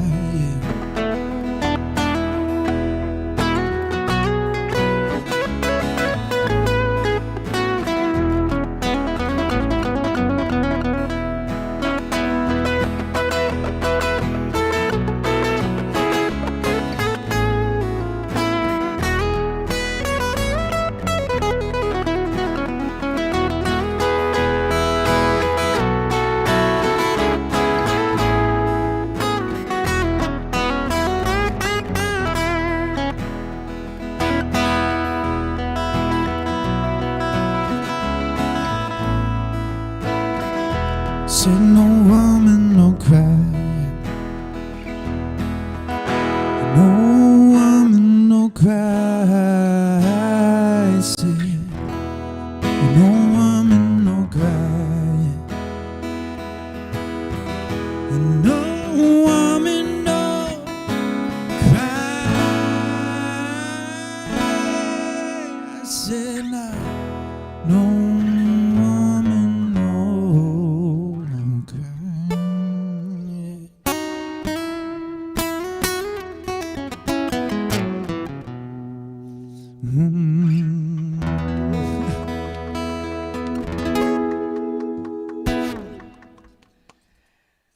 Alex, Thank you're you. so wonderful. Appreciate that, man. So good. You are so Appreciate good. that. It's so nice to Thank you. see ya. I feel like I'm hanging out It's with a good to real see you rock star guys. too. Like your apartment looks like a real like penthouse. Like maybe you're renting it from Hugh Hefner. And so, is that a real Christmas tree? It probably is. It's not the Yes. plastic kind. No, we do it every year. Our first year we got into our biggest fight in our entire relationship. She fucked you up, probably. It kind of with the Christmas tree, actually. She was supposed to be holding So the damn creepy. thing, but she said, I'm holding it. And I'm on the bottom of the tree, trying to, you got the four pins. The four you know, pins. Trying to They're screw rusty. those fuckers Mine, in. oh, dude, Yeah, yours were probably new. Mine were new, but yours were even worse. They needed some vinegar. But vinegar gets rust off. Toothbrush, for real? know? Yeah, Wow, dude. I've been using WD-40 Yeah. all this time. Yeah, use some Vinegar, huh? vinegar.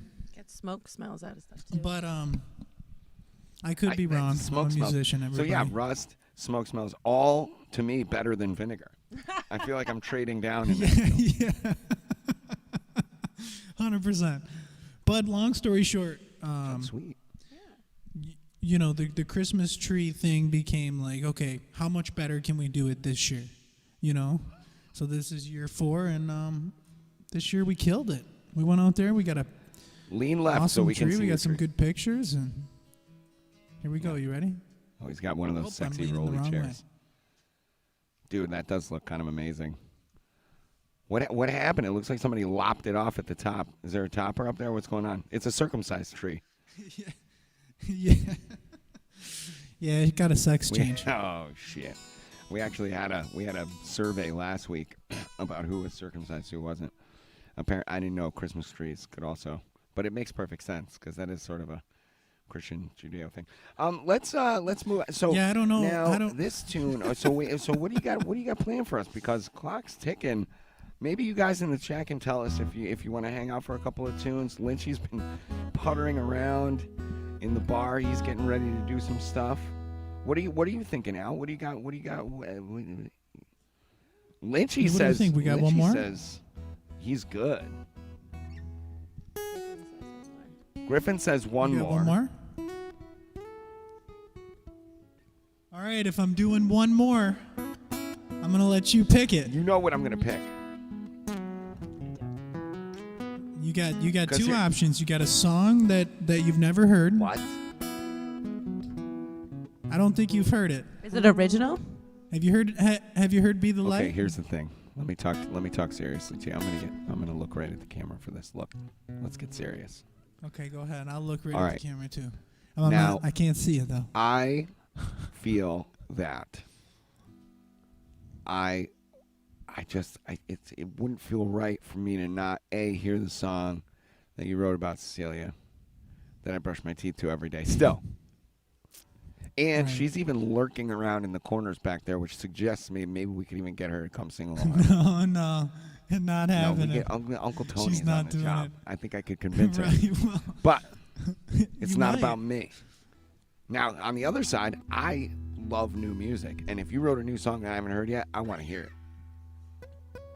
I'll tell you what, everybody in the chat, everybody watching, you have the next 10 seconds to chat in your requests. You got my favorite song that I listen to every morning after I poop, maybe while I poop sometimes, depending on how long the poop takes. Or we've got a brand some new Alex mornings you Shier do it on- debut. Yep. Oh my God. New song, or you want I to feel hear like "Why that's Don't We kind Go"? of if you want to debut a song, we got to do it. So some days you listen to it on repeat if it's a long.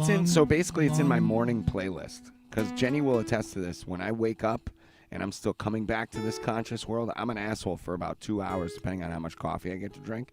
Which means I have to have a very specific playlist that eases me on in. As Uncle Bacon liked to say, you gotta feather it on in there. You know what I mean? So I listen yeah. to like the same 12 songs that just kind of, pet me on the sonic back, if you will, and just sort of like, help me ease my way back into this shitty world we live in. And your song is one of those songs, man. And it's like it really puts me on the right track every morning. But like I said, I listen to it every morning. And if you want to debut a brand new song, I feel like I would be remiss in demanding the same old shit. Okay, new song. I think that's what the people want. Yeah, to except hear. for Jennifer Sweet, who's obviously had too many fucking Pinot Grigios wherever she is. She's like, oh, Mr. Big, to be with you. I want to hear that. It's like, that's not even what we're talking about, Jen. What's it? Hi, Jen. It's nice to see us, It's all but right. get your shit It's all together. right. Put it in a shit bag, take it to the shit museum, sell it at the shit store. Just put your shit together. Zoe, I wouldn't trust him with my life. I'm just kidding. I totally trust you with my life, too. Jesus. She really does. It's a I really terrible do. choice. It's a terrible choice. I'm still here. I think the you- consensus you- that I fully concur with is let's hear that new tune, Alex. What's the name of the song? Cool, What's man. it? Well, give thank us you a so little much. Preamble. What's up? I just want to say thanks to everybody for listening to the tunes and taking me in with an open heart and allowing me to share with you guys. And thanks Tony and Jenny and everybody for having me on the show tonight. I'm stoked. You guys are a huge inspiration for me when I listen to you guys sing and play. And Tony, you've inspired me to no end, and I'm really grateful tonight to be here. So I gotta make sure to. You better say be that. grateful to be here. Be here means in this luxurious apartment. Be here now. Do you occasionally sublet to Melania Trump? I feel like this is a beautiful. Do I what occasionally I mean, what? who are you subletting this place to? Who else lives there? This can't just be you and Sub- Cecilia. Of course, subletting. Cecilia. Right. Probably. Right. Oh, can I? Oh, one more. I don't know if you went on Instagram. I tagged you in a story today.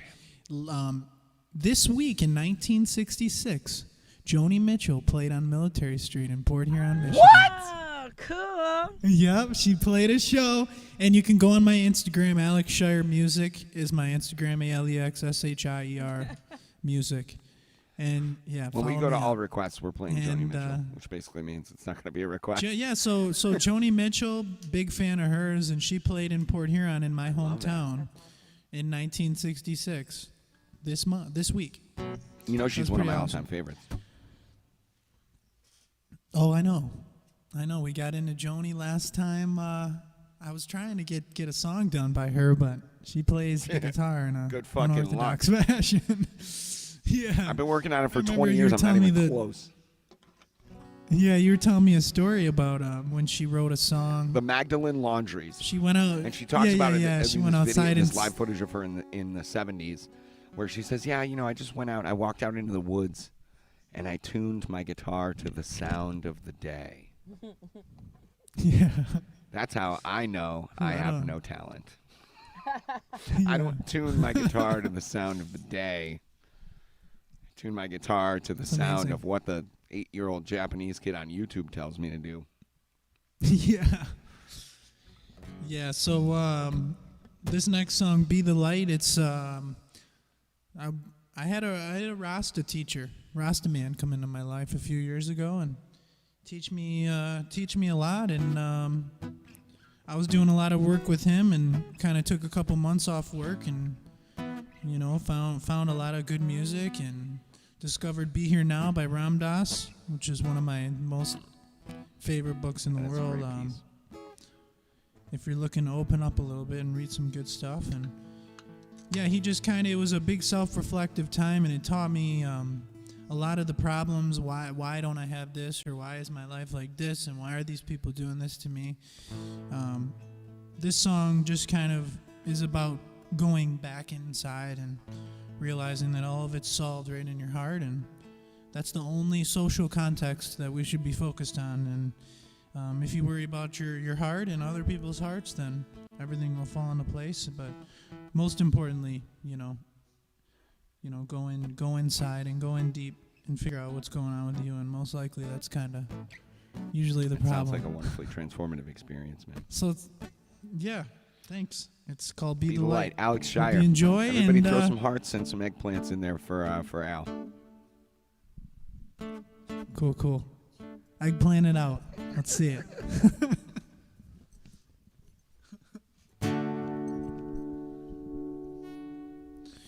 What's with all this fighting? Don't know why we're here. Don't know nothing about ourselves. Yeah.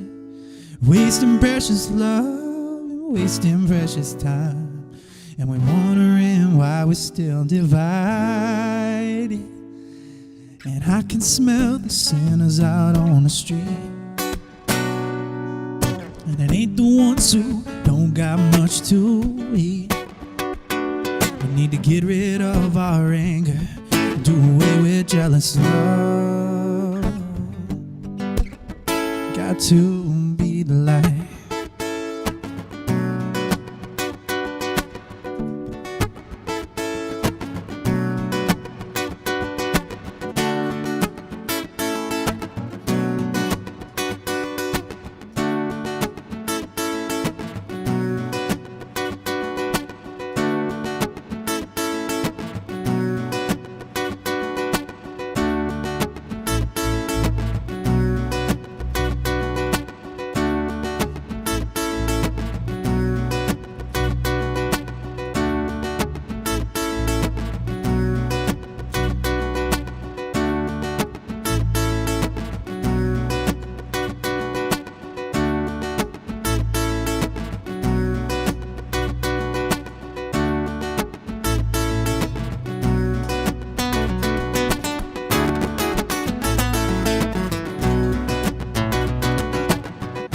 Be the light that God gave you. Let the love recreate you.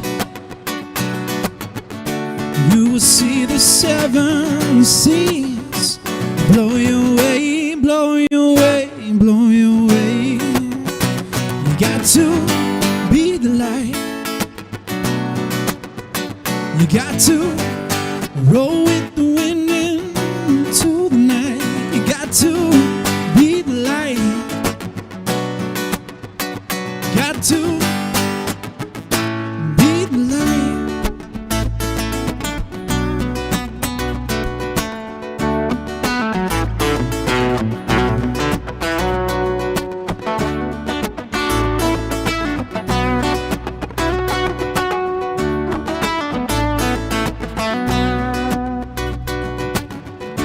There's a special thing about silence.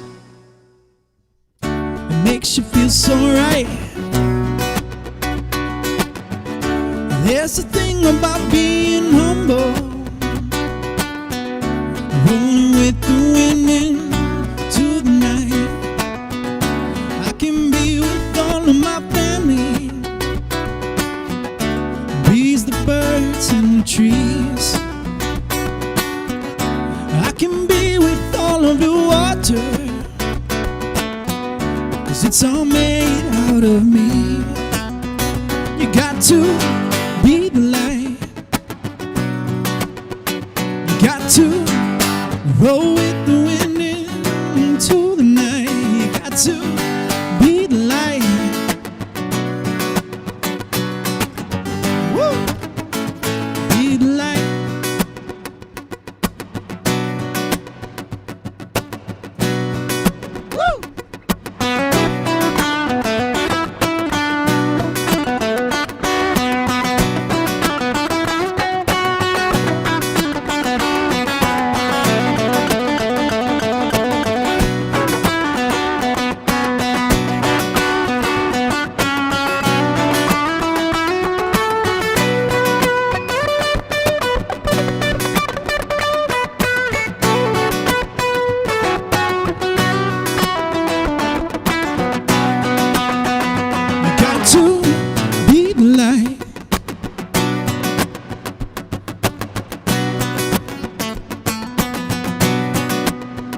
You got to be the light.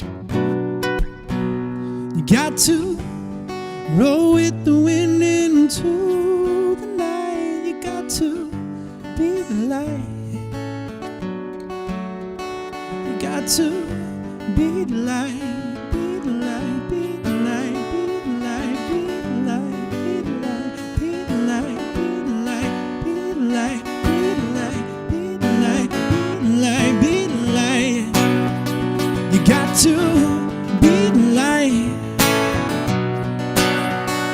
Got to roll with the wind into the night. You got to be the light.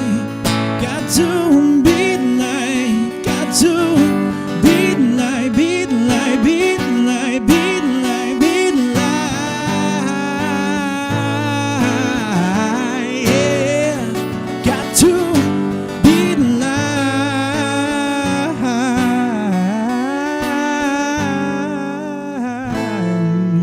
light.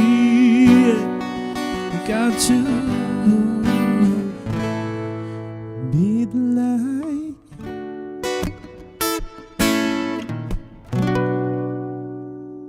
Woo! Alex, That that was was Alex. awesome. Yeah. Are you Thanks, brother. putting together a new Appreciate release that. for us, brother? I'm trying What to. are we looking at? Are we going to see a new album soon? Yeah, I'm gonna try. You know, I don't have a date yet, but the goal is to have a full-length album out by the beginning That's of the so summer. Rona. That's so Rona. I don't So have a that's what I'm date, trying- but I'm doing some shit. I'll get to you when I'm getting I it get to you. done. Al, I can't tell you how Yes, beautiful that was. awesome. Thank you for sharing that new tune with us. I feel really special. Thanks, man. Right, Thanks special. for receiving it. I appreciate it. Alex, I can't thank you enough for sharing your light and your talent with us tonight. We got to go over and check in with our brother Lynchy. Are you going to stick around and hang out with us for the aftermath portion? Yeah, man, I'm Couple here. requests maybe. I'm here. Maybe get in on that. All right, cool. So we're gonna have Alex Shier with us for the last session of the show. But in the meantime, and this has been my most anticipated segment. Every week it's been amazing so far. We went. Umi had a happy minute for all of the first season, and Umi was fantastic. And he put us in the very capable hands of our good friend Mike Lynch. Lynchy, y'all, it's time for sippers and rippers. Thank you, Alex.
everybody. Once again, I hope you're all doing well. And big shout out to Alex. Oh, 1 second. Jesus Christ. Hold up. All right, there we go. Yay! I'm here. We're here. Oh man, I get so stressed out about this shit. I forget to do the smallest of things.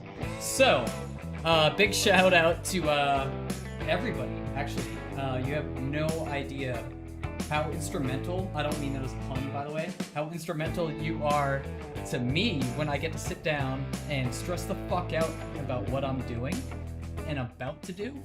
And I get to hear this wonderful music all in between. So I have to thank you very much. That was awesome. Other than that, holy fucking shit, has it been a week.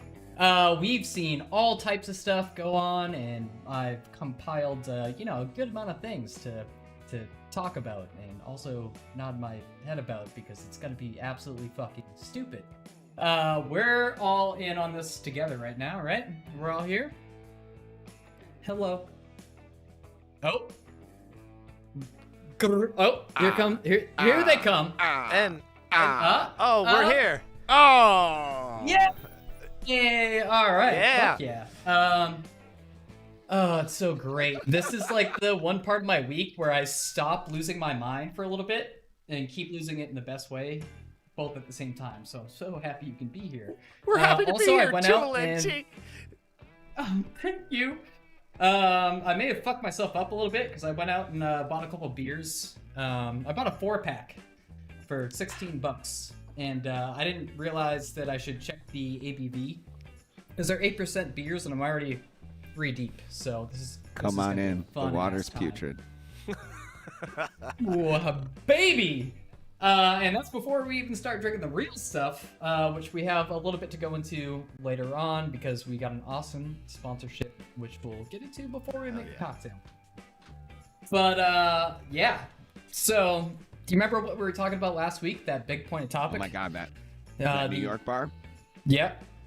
Oh, I was going to say the 55-gallon tub Oh, of that lube, was but fun too. yeah, the New York Yes, bar the tub too. of lube. Yeah. How could Lest we forget? So, yes, Max Bar. And let's go back to Max logo. So, here we have it still. And some developments have been made in this whole thing. I really wanted to come back to it because it's actually pretty fucking hilarious. This first video has no audio, so we can't judge this off of this. But let's just play this through and see the, I'll say, finer details of what has happened. Or what happened that night. So excited. So, that's one of the guys running to his Jeep, and those are 2 New York sheriff's officers chasing him to his Jeep, and this is where it No gets way. spicy. Oh my god! See you later. Pretty incredible County to shit. county chase? So, incredible. I've always wanted to be in a county now, to county chase. That would be. I've seen them actually happen. In Quincy, actually, there was a guy ripping down one of the main parts of Quincy, Massachusetts. Probably going about 90. All the way through, like, into where I live now, and then I think towards Boston. I think I know who it was. You might. Close personal You friend. might. Yeah. So, this shit happens, and granted, there have been, like, pretty big protests in the past, like, week or so. By big, I mean, like, about 100 or so people still Wait, standing out. so let's catch up, everybody at home. What do you protest about Max specifically? Staten Island Yeah. in general, just being closed down again in that orange Right. alert So people zone. favoring the max stance. Correct. Which, to be fair, I'm also kind of towards, because again, it's a bar and restaurant, and they've been shut down, and they do have to fucking feed themselves and their kids, 100%. amongst other things. 100%. Makes sense, but when you break the law and then almost fucking kill a sheriff, you don't really prove. He the rode point. the hood. He Um, rode the hood. It's like, bro, Yeah, he what are rode you the gonna hood. do? That's so So- important to risk your life riding a hood down the street. You know what I mean? We can't see necessarily how far, but I read a couple of articles, and supposedly it was about 300 feet, and that sheriff's officer broke both of his feet. So doesn't. Joke's on you. I want. Turns out, Oh. when it's So man they- versus car, the car usually wins. 100. Yeah, also 100. Typically. Mind blower. I wouldn't have guessed. Yes. Me either. Not from personal knowledge either. So, a bunch of media outlets have obviously picked this up because that's some crazy shit in general. Wow. Specifically, Saturday Night Live. Oh, shit. And Pete Davidson. Yeah, SNL picked it up. Pete Davidson, who is from Staten Island, did a whole thing where he also tried to, purvey his Pete Davidson vibrators, which are sold on Etsy. So if you are a fan of, Is there a cross promotion between the Pete Davidson vibrator and the tub of lube? We just made I love one, how and we should I love how probably- the actual sine waves of the vibrations are described. It's Like oh, yeah. vibrator clientele is that Yeah. technologically savvy. Oh yeah. Do you want a square wave? Do you want a sine wave? I need this specific vibrational frequency. Do we want white noise? What do we want? So Pete Davidson, I don't know if you saw the week prior to this, but Chappelle was on, if I'm not mistaken. And Chappelle had a great little bit with Pete Davidson where he kept saying the endearing N-word towards Pete Davidson. And Pete Davidson said, "You can't call me that." And Chappelle stops the whole thing and goes, "America, seriously, look at Pete Davidson's lips." And it was one of the funniest things I've ever fucking seen in Come my life. on, buddy. This one, he was like, "Well, it's like a perfect replica. I can't believe they actually could tell how white it is down there." So, perfect shit. Perfect shit. Chappelle's and the that's- best. God damn. Chappelle. Absolute oh my fucking God. genius. Did you see the intro he did? Because it was like a 15-minute Yes. long stand-up, and it was Yeah. incredible. It's historic. I guess I know what I'm watching And tonight. before that, Yes.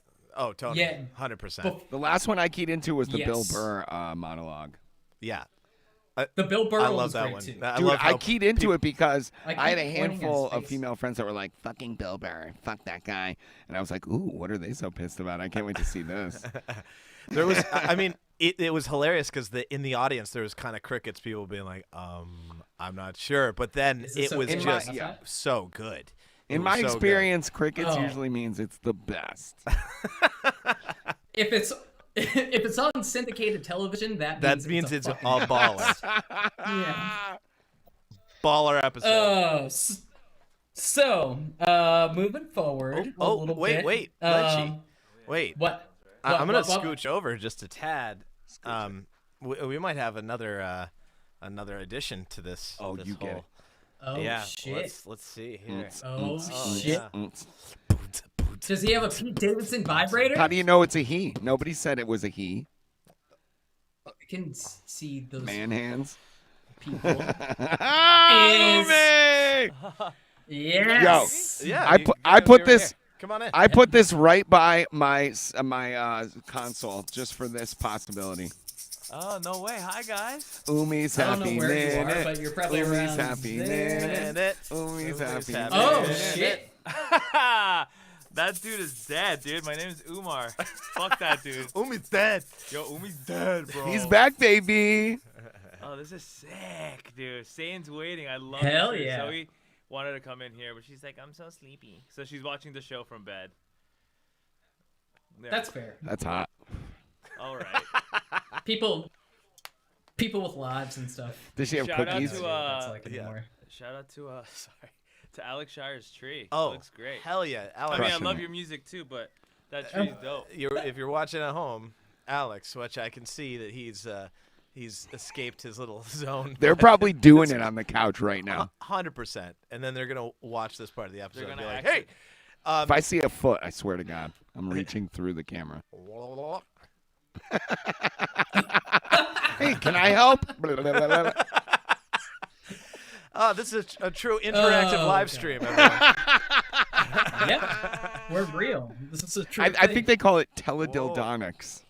Is What, the you trying to technical zoom out? term. Can't. It doesn't do that. Wait, hold on. Let me We go back can't to the zoom out main any one so we further don't than have to our deal audience. with Oh, Pete cool. Davidson. Just lean back. Let's go back. I'm chilling. What's the house? What's that house? And it's what is it? What- Where are we? How- It's Strawberry Get Fields. out. Oh, is it really?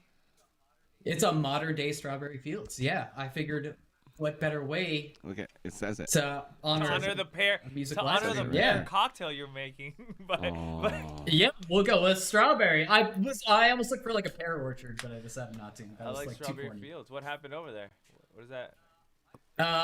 It looks like shit. Does it? That like that fence. It looks I like love that. the fence. Like, look It at looks all like the that stuff Karen and- couple should be like coming out with a handgun to defend the graffiti artists. This is way too cool of a spot for that. This is way too cool. I feel like they're gonna pop out any second and be like, "Get off our property." Get off our lawn. All right. Yeah, Lynch. Sorry. So, more new shit. So I have at least like 2 segments that I want to do. Do 8 Uh, segments. Yeah. We'll figure it out. We have a lot to talk about. So the first one is going to be my Canadian friends can't believe this shit is real. And I think we, have a couple of those friends probably close by. I don't have So- Canadian friends. I don't think. Do you have any Canadian friends? Of course. Obviously. What are you Who doesn't have stupid? Canadian friends? Stupido. Are you kidding me? How the fuck are we gonna expatriate without Canadian friends? So first point of topic here. Somebody who's been, lit up in the media Rudy. very recently. Rudy. Rudy, over there, and then Melissa Carone, who's over here. You know what? You're not wrong. We're gonna actually tear that stereotype down, though. Doesn't because tell me she this is doesn't gonna in be this good. picture look like Britney, like in a tabloid, right? As she's starting to unravel, you know what I mean? Oh, A yeah, little yeah, bit, yeah. yeah. This is Britney Spears in 20 years for sure. or Britney Spears 10 years ago. Like, Yeah, like probably both. 10, 15 She's years actually ago. doing really good right now. Yay, Britney. You've been keeping up with her. Yeah, shout out to Britney. She's crushing it. Didn't she actually? She just got her own personal rights I know. back for her to I make her. can't believe yeah, it's taking this long. I'm like what? it's crazy. Gee, anyway, continue. So this isn't. I'm not trying to make this political by any means. I just course want to make this more of a little bit on how to conduct yourself when you're in front of people who are more professional than yourself, which isn't this little circle right now. I Especially feel like you in just I was you gonna- just told my I was life gonna- story. This is perfect because I don't watch the news, so now I'm just gonna watch Sippers and Rippers just to get my weekly fucking fix. That's what I said last week, Yeah. Umi. Dude, yeah, I wish I mean, I watched it after, but yeah, I was at work when it was happening. I just heard that you said some shit about me, like some sex scandal. I started getting text messages from like a bunch of my friends. And I'm in the middle of my shift, you know what I mean, at a new restaurant, so I didn't want to fuck up. But I just look at my phone and I was like, oh, all right, Frankie. Shout out to Frankie Nash for letting Frankie me know Nash. that shit was being spoken about me. Oh man. But now and- that I've seen the episode and I'm learning a lot. Very Learn a couple educational. things. Better I than have Twitter. the first video to. Oh, Twitter will be a part of it. I actually forgot the thing for Twitter later on. Maybe I'll find it. Maybe I won't. We'll see. But let me know if audio comes through on this one because it actually is important. Okay. So let's see. But can you tell us what you said today Desperately want to know what that dude is saying. is the truth? Is that correct? Sir, I wrote There is no audio audio. to the audience, not to Written us. Though. affidavit. We just trust that it's there. yes, it is 100% true. Oh yeah, he's back. So, okay. The big thing about this, and one of the big things that she was saying the whole time, like let me preface this. I could sit here and, pull up the Giuliani fart video, which was pretty Gold. hilarious. Man. Or, some of the other shit that they have gone into. But multiple times throughout this fucking thing where she's sitting with Congress members, it gets really weird because she says she has a signed affidavit. Who is David. Like the Yes, exactly. yeah. Who's that? And I went on Google and I found a couple images. Not a couple, but every single image in the title it says affidavit IT. Yeah. What you want to do when you pose an argument is at least have the fucking Well, words she took right. it for granted. Like, Yes. Yes. I don't know if you saw it in some of the original court proceedings that as they're filing these lawsuits for voter fraud. You know, they got poll watcher wrong, POLE. No, Oh I yeah. didn't Oh, see dude, that, actually. all these proceedings are rife with illiteracy.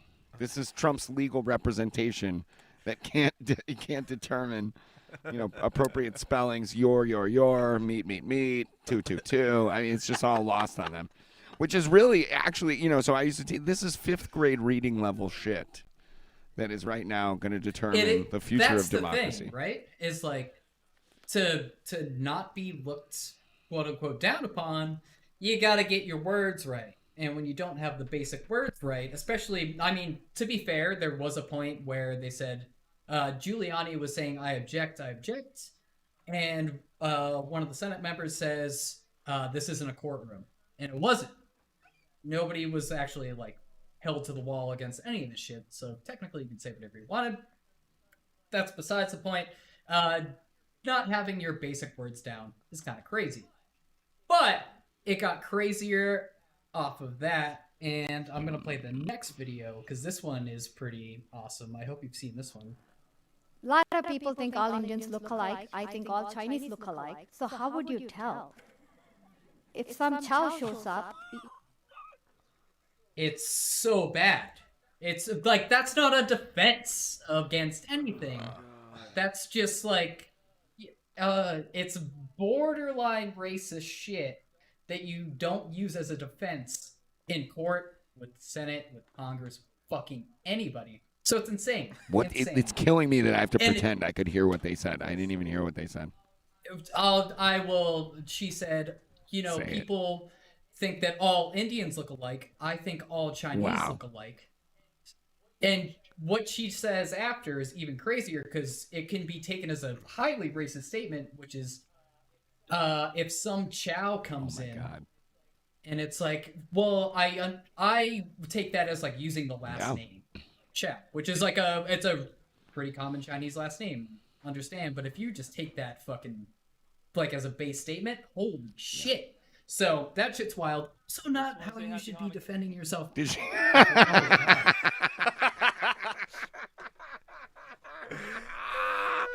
I love you guys. This is the most wonderful conflagration of personalities and commentary I've ever seen. Can I ask you this, Lindsay? Did she preface her argument by saying, I'm not racist, but... No, thankfully. Because that probably would have been such a cherry on top. She said it in her mind first, for sure. They said, the first person that they had on actually had some, like, seemed legitimate, if you will. And she was the person that didn't want to take her mask off, sitting next to Giuliani, who has been COVID confirmed. Just to say the least. Absolutely not. For good reason. Ooh. So these are just things that you should not say that are, just, it's crazy to see. And then moving forward from there, we had this happen. COVID. In Georgia. This is Kenny Loeffler, and this is Raphael Warnock, and they're fighting for a Senate. Wait, which one's Kenny? The one over there. One over there. That's Kelly. My favorite thing about this is Raphael. that you can actually be like a weather person. Oh, Kelly. Not Kenny at all. So that's Raphael, and that's yeah, she looks Kelly. like a Kelly. Kelly. So, this video is going to be a little bit long. It's closer to a minute, and I watched this live, and it's kind of weird to see. So let's just go ahead. The Democrats want to fundamentally change America, and the agent of change is my opponent, radical liberal Raphael Warnock. My opponent, radical liberal Raphael Warnock. She looks like well, predictably, you've just heard more lies from radical liberal Raphael Warnock, my opponent, radical liberal Raphael Warnock. You have a rebuttal. You've Dude, if her just hair was a heard wig, radical liberal she would look Raphael like Warnock and my opponent, radical liberal Raphael Warnock. So we're gonna, since you can't hear it, we're gonna run it back to this. But she can. So Raphael Warnock is he's a pastor in the same church that Martin Luther King was a part of, and I shit you not, that's 57 seconds of edited time just to the point where she calls him a radical liberal, which is kind of fucking crazy. Wild shit, and I'm not really trying to bring it down to again politics, because I don't know if you let me see here. I gotta go over here. This is John Ossoff, and he's also running for the Georgia Senate, and he was debating an empty podium. Unopposed? And he barely won. If you could say he won at all. It was insane. So yeah, unopposed at the debate because the other debater decided it wasn't worth the time to show up. And this guy sounded like such an asshole talking to himself, which is actually totally fair. To be fair, I sound like an asshole when I talk to myself, and I do it all the time. Yeah. All the time. All the time. And if you saw the first episode of Zippers and Rippers, then you had to do it this time. Look pretty bad myself, so I know it can be difficult. Oh, never mind. Oh, should I? Yeah. Make out passionately on yourself. Yeah, love Yes. yourself. I feel like I'm watching Multiplicity. This is great. Oh man. So this was bad on, all accounts. This guy, I can't even fucking believe he's running to be a senator, but whatever. That is what it is. And just weird general shit that's been happening. Now, to pull it a little bit further, to talk more about... No! What the fuck happened? Hold on. 1 sec. Technical difficulties. Hey, we're still here. We're still here. Hey, there I'm it a is. citizen of the country, Hey, bro. Jenny. Jenny, get yourself in frame. Right in the middle. Hi, Jenny. I'm Yeah. Okay, yeah, keep going. Hello. All right, so we've got America, and we should talk about all great things American: barbecues, hot dogs, hamburgers, and also something that's coming back around, which is guns. Did they ever leave, Lynch? Lots and lots of guns. Well, depends on which way we talk about it, because what's coming back around, I think in January 20th, is Oh yeah. the potential for firing squads as a federal form of execution. I fucking shit you not. In It's what crazy state? stuff. No. It's Who's advocating? Wait, I swear I to just God, missed it because why? I had to pee. Massachusetts? Who's advocating firing squads right now? Well, specifically Utah, actually. Apparently, Well, they're Mormon. the Mormons, for some reason, yes. Like that's just a dismissal. Well, you saw the presidential we didn't know. address about a month ago when Trump advocated death penalty for drug abuse and drug dealers because of what was it, the Chinese communist president or something? Correct. We don't have a drug problem because we believe in just fucking China, kill they- them. Okay, we should just kill them. I Exactly. immediately called all my friends that were drug dealers. I was like, "Listen, bro, you might want to tamp it down for a while." And also, can I get some? I looked into this a little bit. I was kind of drunk when I was doing it, but right now the only federal execution is lethal injection, and what they want to bring back is both the electric chair and firing. Yeah, why squads. not? No Let's mix it shit, up. pretty wild stuff. I have to admit, if I was on death row and somebody handed me a menu, like, do you want to be shot? Do you want to be electrocuted? It'd be nice to have a say, but I have a feeling that the actual candidates for death probably won't be able to choose. That's true. I mean, you should probably buy some stock in Marlboros. That's why I'm a pretty sure lifer, sales will be up. bro. I want to take myself out before someone else does. Yeah. Dueling, Oh, man. though, they should bring back dueling. Like They should. the white glove. Yeah, slapping 100% on with the face, all and, with like, all here we the go. pomp and circumstance that went along with it. Yeah, dueling. You go up, smack that person with a white glove, and then they're like, Whap, whap. it's like let's agree that one of us will walk away dead today. But what? Like, Yeah. Like you get your musket going, I get mine. But you against two. Like So, another. yeah, like I have a disagreement with you, and we can choose to have a legal duel where at like we take 10 paces in opposite Oh directions. no, turn yeah, I and know shoot each other. exactly what that is. I'm saying, who would do it? A cop and the person who's gonna, or would it be? Oh no, two I'm just saying inmates? bringing back dueling to sort of Just for fun. Yeah, just for fun and settle Yeah. disputes for sure. I mean, I got to be honest with you. I think this is a terrible idea, but if it terrible. passed, if you got away with it, I like my chances. Oh, Yeah. Tony's a sharpshooter. I'm gonna save that one for the beach and a water gun. I mean, the more fucked up. Can I get? Well, how about more the fucked up genius of part. going into a fight to the death with non-lethal weapons? Like I come out with a super, I pretty nail you in the badass. face with a super soaker filled with chloroform before you even get a shot off, and you wake up the next day humiliated. Jesus Christ. Oh God, that's actually a really good point. I would enjoy to see that. If I'm anybody pretty sure challenged me Umar to a would be fight to the down. death, I would bring non-lethal means to the table That's noble. and fun. Quite. That's fun. Because Nerf- imagine what I'm going to do to your Therefore- unconscious body after you just tried to kill me. All bets are off, dude. I'm going to have some fun. Yikes. Oh It's going to be WWF back in the 80s. Jake the Snake Roberts. Yeah, WWF when it was WWF.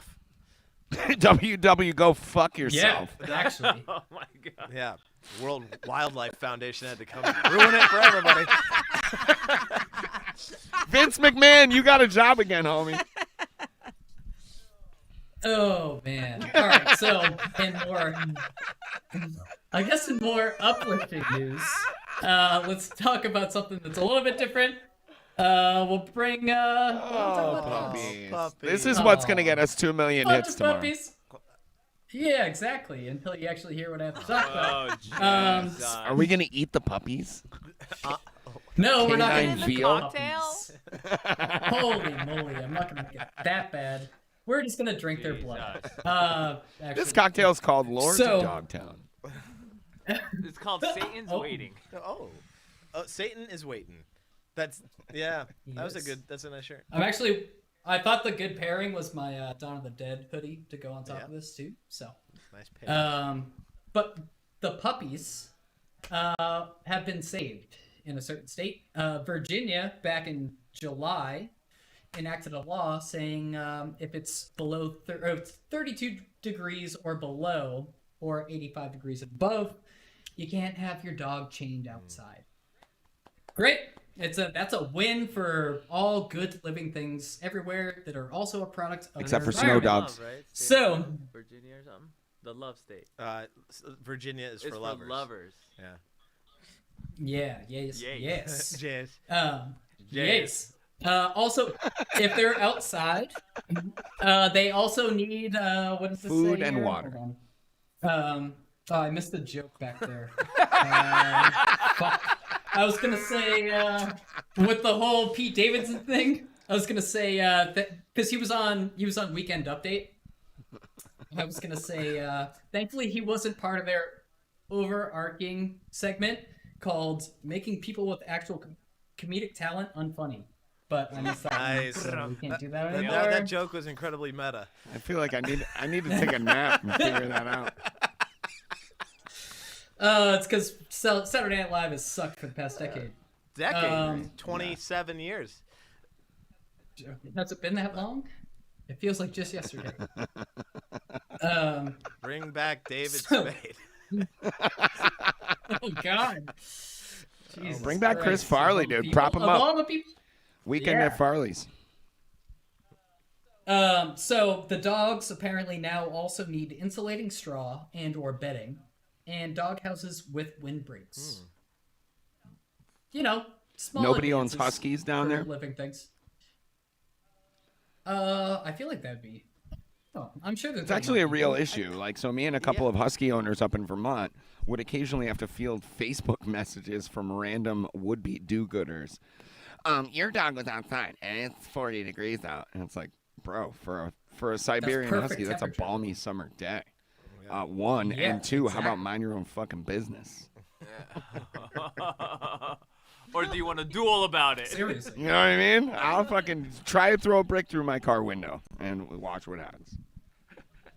What's that other breed too? Malamutes? They kind of look like. Yeah, so basically all these huskies? snow dogs, right? There's a specific lineage of snow dogs: Malamutes, Siberian Huskies, a couple other ones, and they have an actual special third epidermal layer that other dogs don't have. That's this fatty skin layer that allows them to survive extreme temperatures all the way down to like 20, 30 below.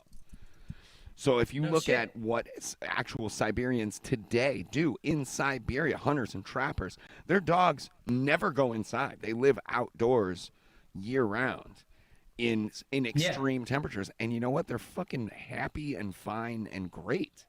Yeah. But then in America, we all have to get in each other's business. So, if you have your dog, and so like in Vermont, they passed a law that said if you come up on a car with a dog in it, you are actually legally entitled to smashing the window out. Yeah, I've heard that. But the application of that law means now you have angry fucking Rutland Vermonters walking around in the Walmart parking lot going, whose window can I smash with zero consequence? You know what I mean? Anyway, I just thought I'd weigh in on that one since I own a snow dog. Who needs Discovery Channel? Who needs CNN? When you got sippers and rippers. Yeah. This is the most We're here for the real news. and Real conversation. life motherfuckers. God. educational. The stuff that we're not talking about here, too, like, I watched MSNBC the other day. Do you love Rachel Maddow? I love Rachel Maddow. Fuck those. Now to you degrees, hesitated. I guess. Yeah, oh yeah, absolutely. Like anybody, it's the media scene these days is so fucking tough. I haven't like, watched that's the why actual I'm news kind all of the bringing time. up news. She won my heart in Yeah. 2016 when Trump won the election, and she cried on camera live, and I was just like, "This is my people." Oh, did she win your heart over when she was sending her best wishes, saying, "Oh, Trump got COVID"? Good for him. Oh, we have fight. I didn't see that one, but I think I like it already. Yeah, in. no, not my not. God. Woof. Virtual fight. For lack of a I've better never pun. seen, Virtual I've never fight. seen this, Are we gonna fight over Rachel Maddow right now? This I just think that the double standards that exist in Rachel Maddow kind of looks in she popular kinda looks like places. Jim Brewer. Well, let's move it along. Get to a cocktail or something. All right, hold on. I have your one thing. last point to make. Sorry, Alex. So the I believe the senior vice president Peter said that you can't leave your dog chained outside in the inclement weather because your dog is flesh and blood, not like a picnic table. Which, if I'm not mistaken, ranks in the top 5 smartest things that they've ever said. Jesus. And on top of that, makes a lot of sense to me because if things got that bad, I know I can't eat my picnic table. Jesus Christ. Yes. I need it. And that's why I held up the piece of paper that says "dog joke that makes people hate me." Brilliant. Dude, that in your defense, Lynchy, that's been my primary training tool with my snow dog over the last 5 years. Is that whenever she really starts acting up, I just look at her and I say, "Listen, I've never eaten husky fried rice before. Oh. But I want to, and I think it's going to be delicious. So keep it up. To be fair, they would fucking eat you. Keep if it you up. were Your dead, funeral. so You know what I mean? There's also that. Tony, I forget what do you Goes say both ways. when you need her attention? It Can you not say it depends. right now? Say there's again? There's a word you say to Oma that just gets her. I forget. Focus is one. Focus for sure. Focus. There's another. I say that to Umar. I also have a very specifically pitched whistle. That's an interval of 1/5. Yeah. Really? That's almost a guarantee. We're about 90% with that one. You see Darth Vader start That's lifting. pretty wild. And sometimes when I let her out and I know that, we're in a questionable situation, I'll say, "Don't be an asshole." Okay. And usually she kind of keeps her shit together. Maybe I'm thinking focus. I thought there was another one word thing. Sorry. Maybe.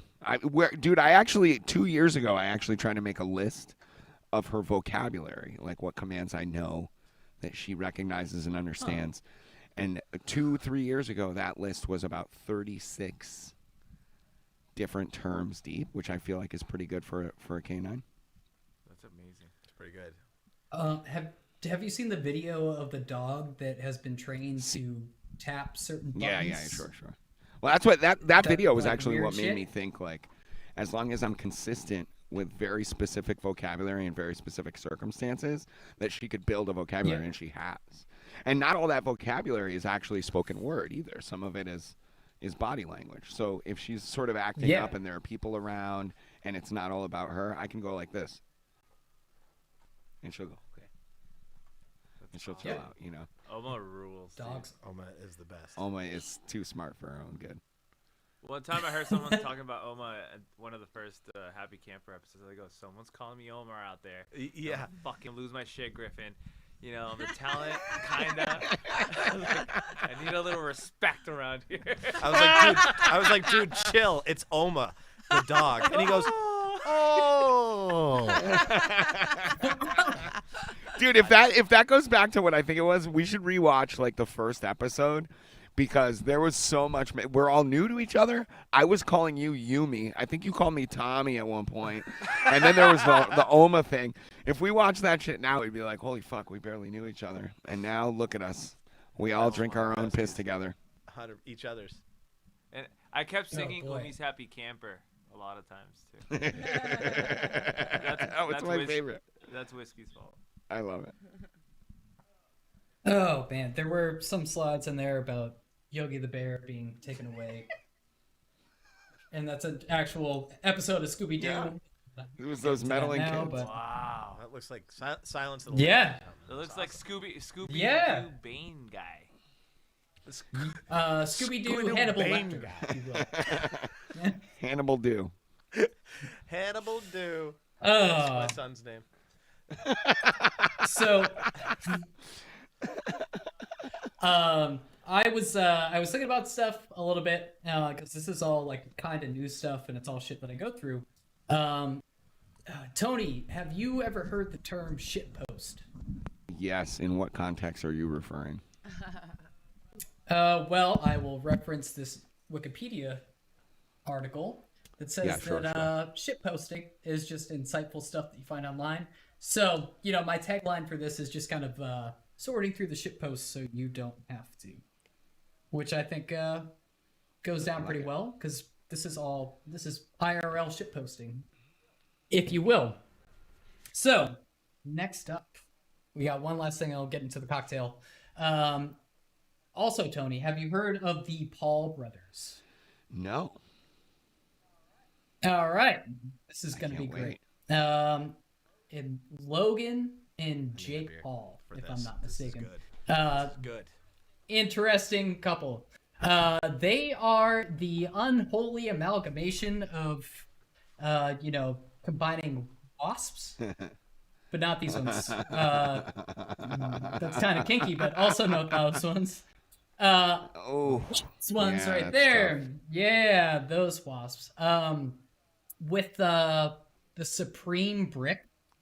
I don't know if you've ever seen that before, but I missed it. I missed it again. That thing right there. I know. The Supreme brick. So Supreme is a highly sought after clothing company where people will pay exorbitant amounts of money $500 for that brick. just to get some dumb. It goes for about 170 on eBay right now. It's just the fucking brick. crazy shit. It's not even a real brick. Is it a real brick? On it. It's a real brick, at least. But how much does a real brick go for? 30 cents? 50 Hey, I built a patio, remember? That's right. That's a sexy looking patio, by the way, Omi. I'm a brick mason, baby. Oh, sorry. Baby. I didn't know the word brick or mason before this summer, but... So you bring the Supreme brick and Coors Light, baby. Supreme brick and Coors Light together, and you come up with the Pauls. Oh yeah. Here's just to give you a little perspective on this. I worked on Nantucket Island for a number of years, and even the Nantucketers, who you might think this is a sympathetic environment for, disdain these guys and refer to them as Chads. Yeah. Yep. Which I just Sounds about love right. that. You know, I love knowing that these guys, even in their own environment, are somewhat, you know, undesirable. Kind of like that feels like getting kicked out of Guns N' Roses for drug abuse. You know what I mean? Yes, exactly. They look like a worse version of the Winklevoss twins or something. Wow. I hate them.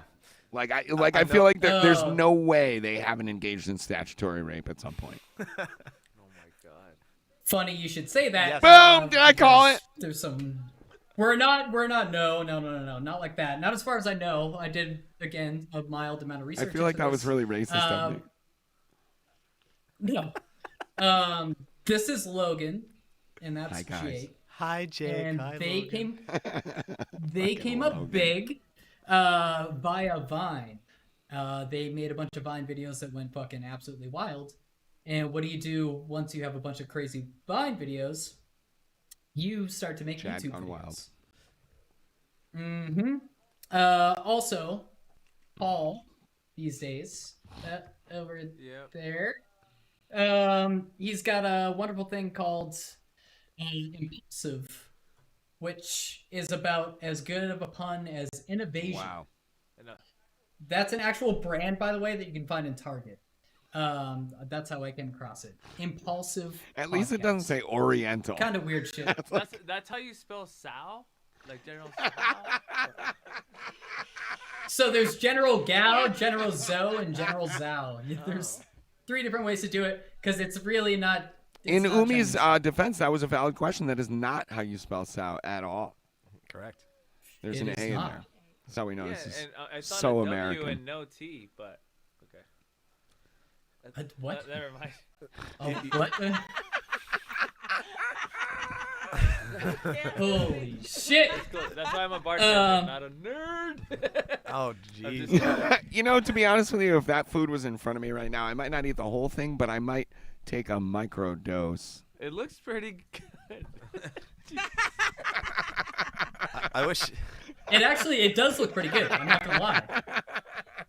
And if you actually look on their website, they're completely cognizant of like how goofy it is because they have like alien videos and shit like that are like, you know, scripted, just like They weird look like shit. they're really Like, in alright, I touch can with get behind Asian that. culture. I'm excited about it.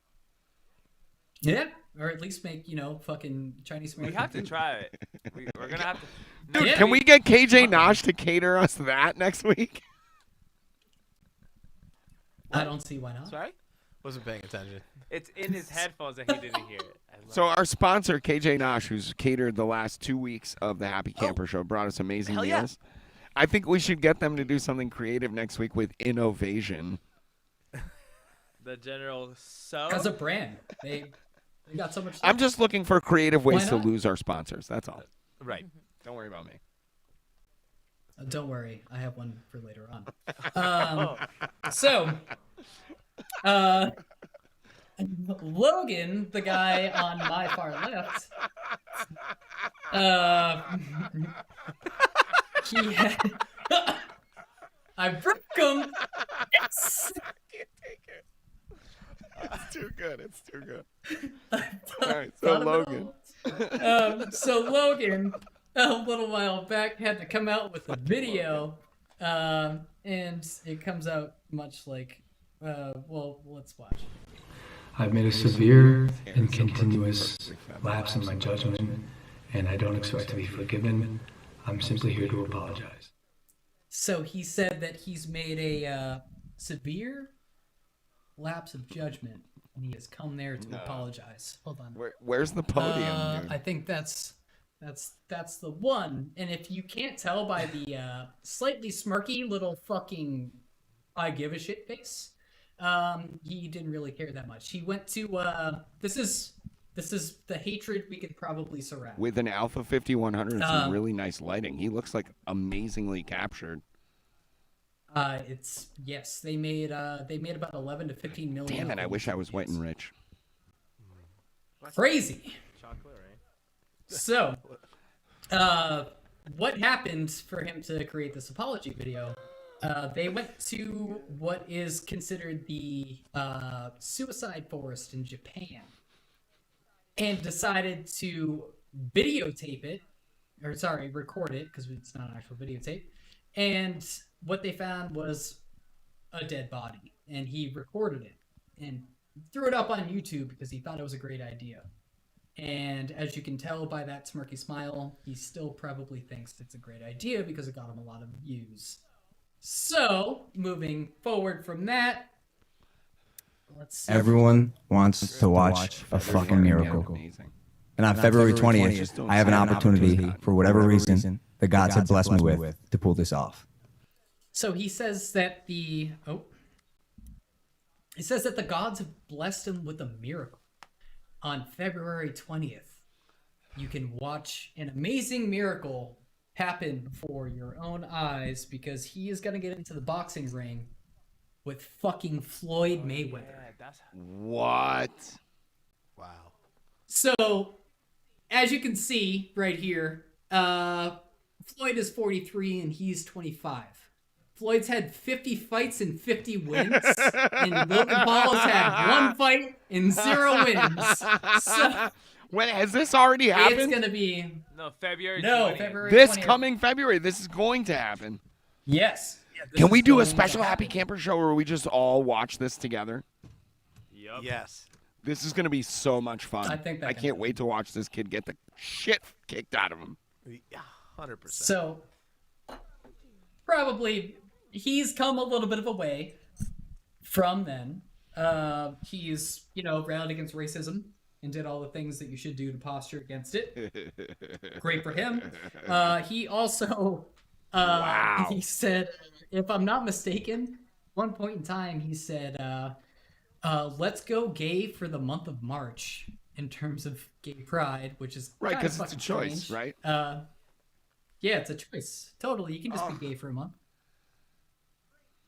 Crazy shit. So I don't think anything's really going to happen with this fight. I think it's going to be a dog and pony show for the most part. But in the off chance that he gets the fucking snot kicked out of him, I would love to see it.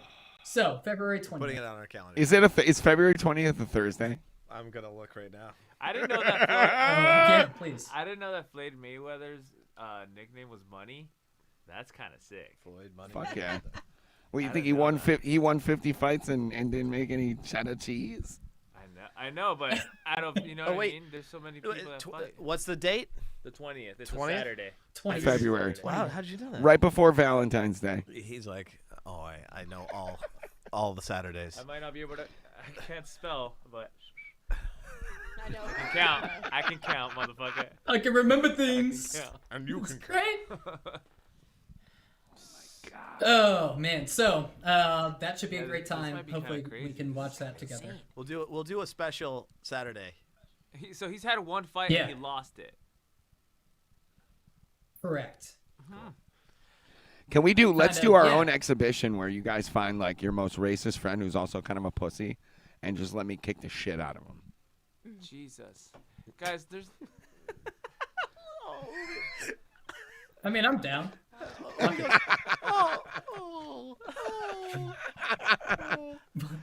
We'll get gloves. We'll throw weights in the gloves, and you just fucking. Oh, I'm I gonna actually don't worry. It'll be about great. For a couple months, but I felt bad for the bag. I felt bad for the bag, so I stopped.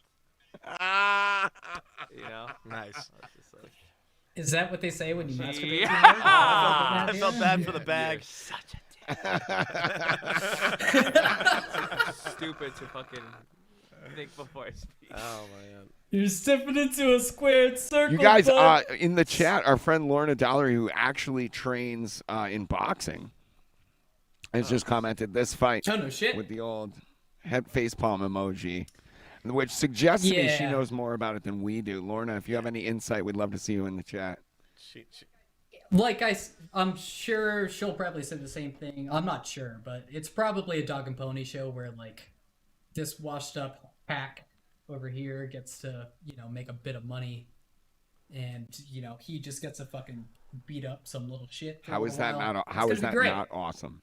It's It's a it win is for a both. win for both of them. Logan Paul knows exactly what he's doing. He's gonna get his shit kicked Yeah. in. Yeah. And that it's just.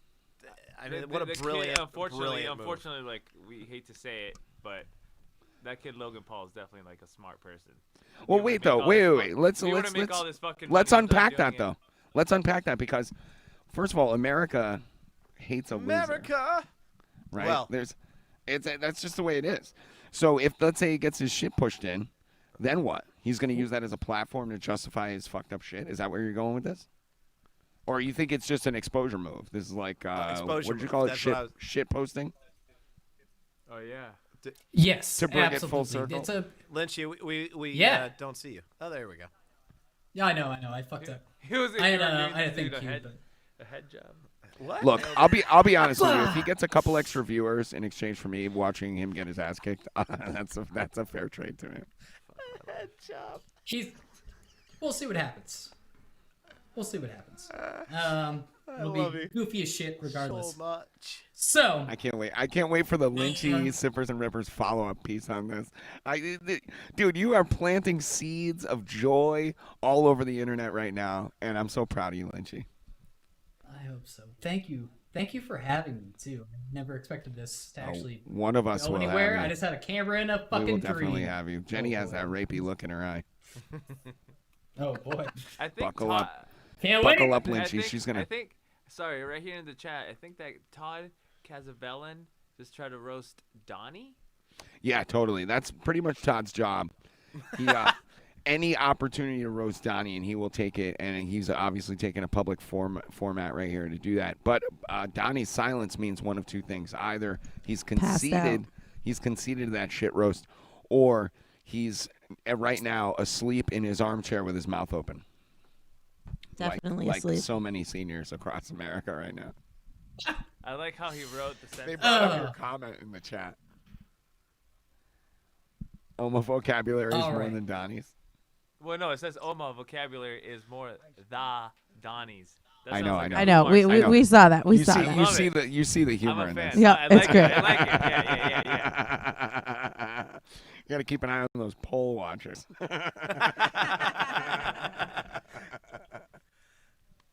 Oh man. All right. How should we about a get- cocktail? How about I a need cocktail? 5. All right. Shall we? This cocktail this week is gonna come with a little bit of me telling you how to prep it. So let's go down to the workspace thing and see what fucking weird ass mess I've made.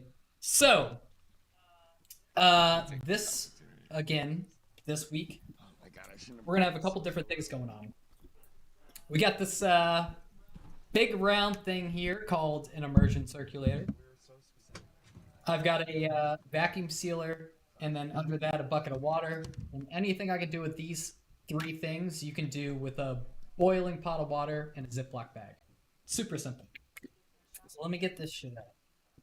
Sorry, I didn't think technically about how to put this or make this work necessarily, and this thing's kind of sketchy. The more and more I touch it. So, 1 second. Oh god. Technical difficulties. There we go. What we're gonna do is make a pear simple syrup initially, and I'm gonna show you how to do that real nice and easy and super hands off. So,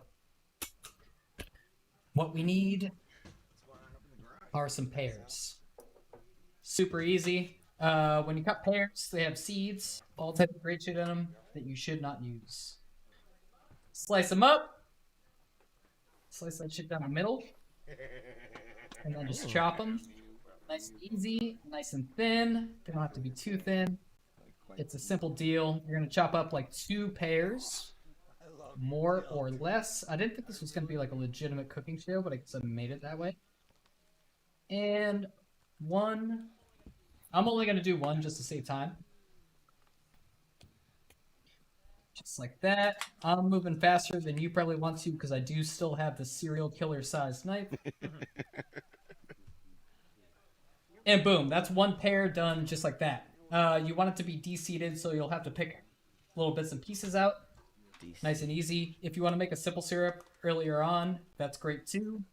Just need to toss equal parts sugar and water inside a blender. Blend that shit up. For this recipe specifically, I used 400 grams of sugar and water. and boom, just like that. Now, what I didn't do, I know I don't want to sound like fucking Emerald, to be honest with you. It's kind of fucking weird. You I said wish I no. never You said said boom. it. He goes bam. Yeah. I know. Oh, he does go bam. But I Also, wanted he's to- the OG. It's fine. Yeah. It's He fine. is the OG. And That's you know what? He the- wasn't wrong because guess what? Pork fat rules. 100%. Oh, it is one of the best things in the world. I have to grab myself a bag real quick. So, Jesus, Tony. I've got a bag like bag this. of what? You can A bag of what? A bag of. I'll be grabbing it. You can substitute a Ziploc bag, just like I would use this, and again with like your 2 pairs, you just toss them all in. I'm sorry, it's not all in frame because my webcam kind of sucks. It's kind of weird. So you do this, and you want to be prepared with your simple syrup beforehand, because that beautiful color of the pears is gonna dissipate real quick. They oxidize, so they get brown, and you don't want your syrup to look like shit. You chop up 2 pears, pour that simple syrup in, and then have your water going at a boil at about like 150 degrees, and boom. After about an hour and a half, you have a pear simple syrup. Nice and easy. I wish I had it. Oh, was that a snort? Yeah. Did I just hear a That's fucking exactly what you snort? heard. I'm not trying to be I'm funny. sorry. Jesus Christ. Is that how bad this is right now? I think she just wishes she had it. She wishes she had a bag of her own. I do have a bag of my own, and it's wonderful. Thank you. Shit.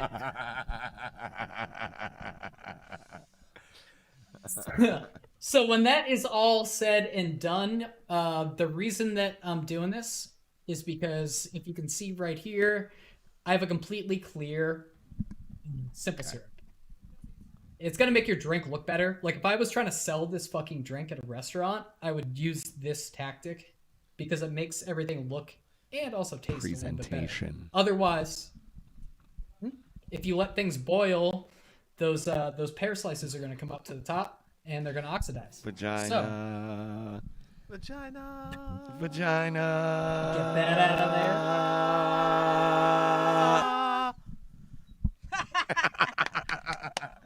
That was for you, Laura. So, once all your simple syrup shit is done, we got the recipe going on right here. I'm gonna put a dash of Angostura in, and I'm gonna drip that everywhere. I'm gonna go ahead and use, I believe I said 3/4 of an ounce of lemon juice.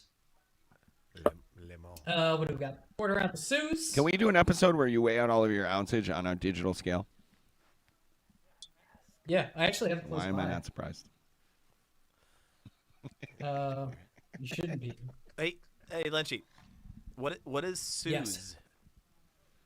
Oh shit! You meant to talk about that. So Suze. For the people at home. Let me Back swap back. to Raspberry Fields here. Strawberry Fields, whatever.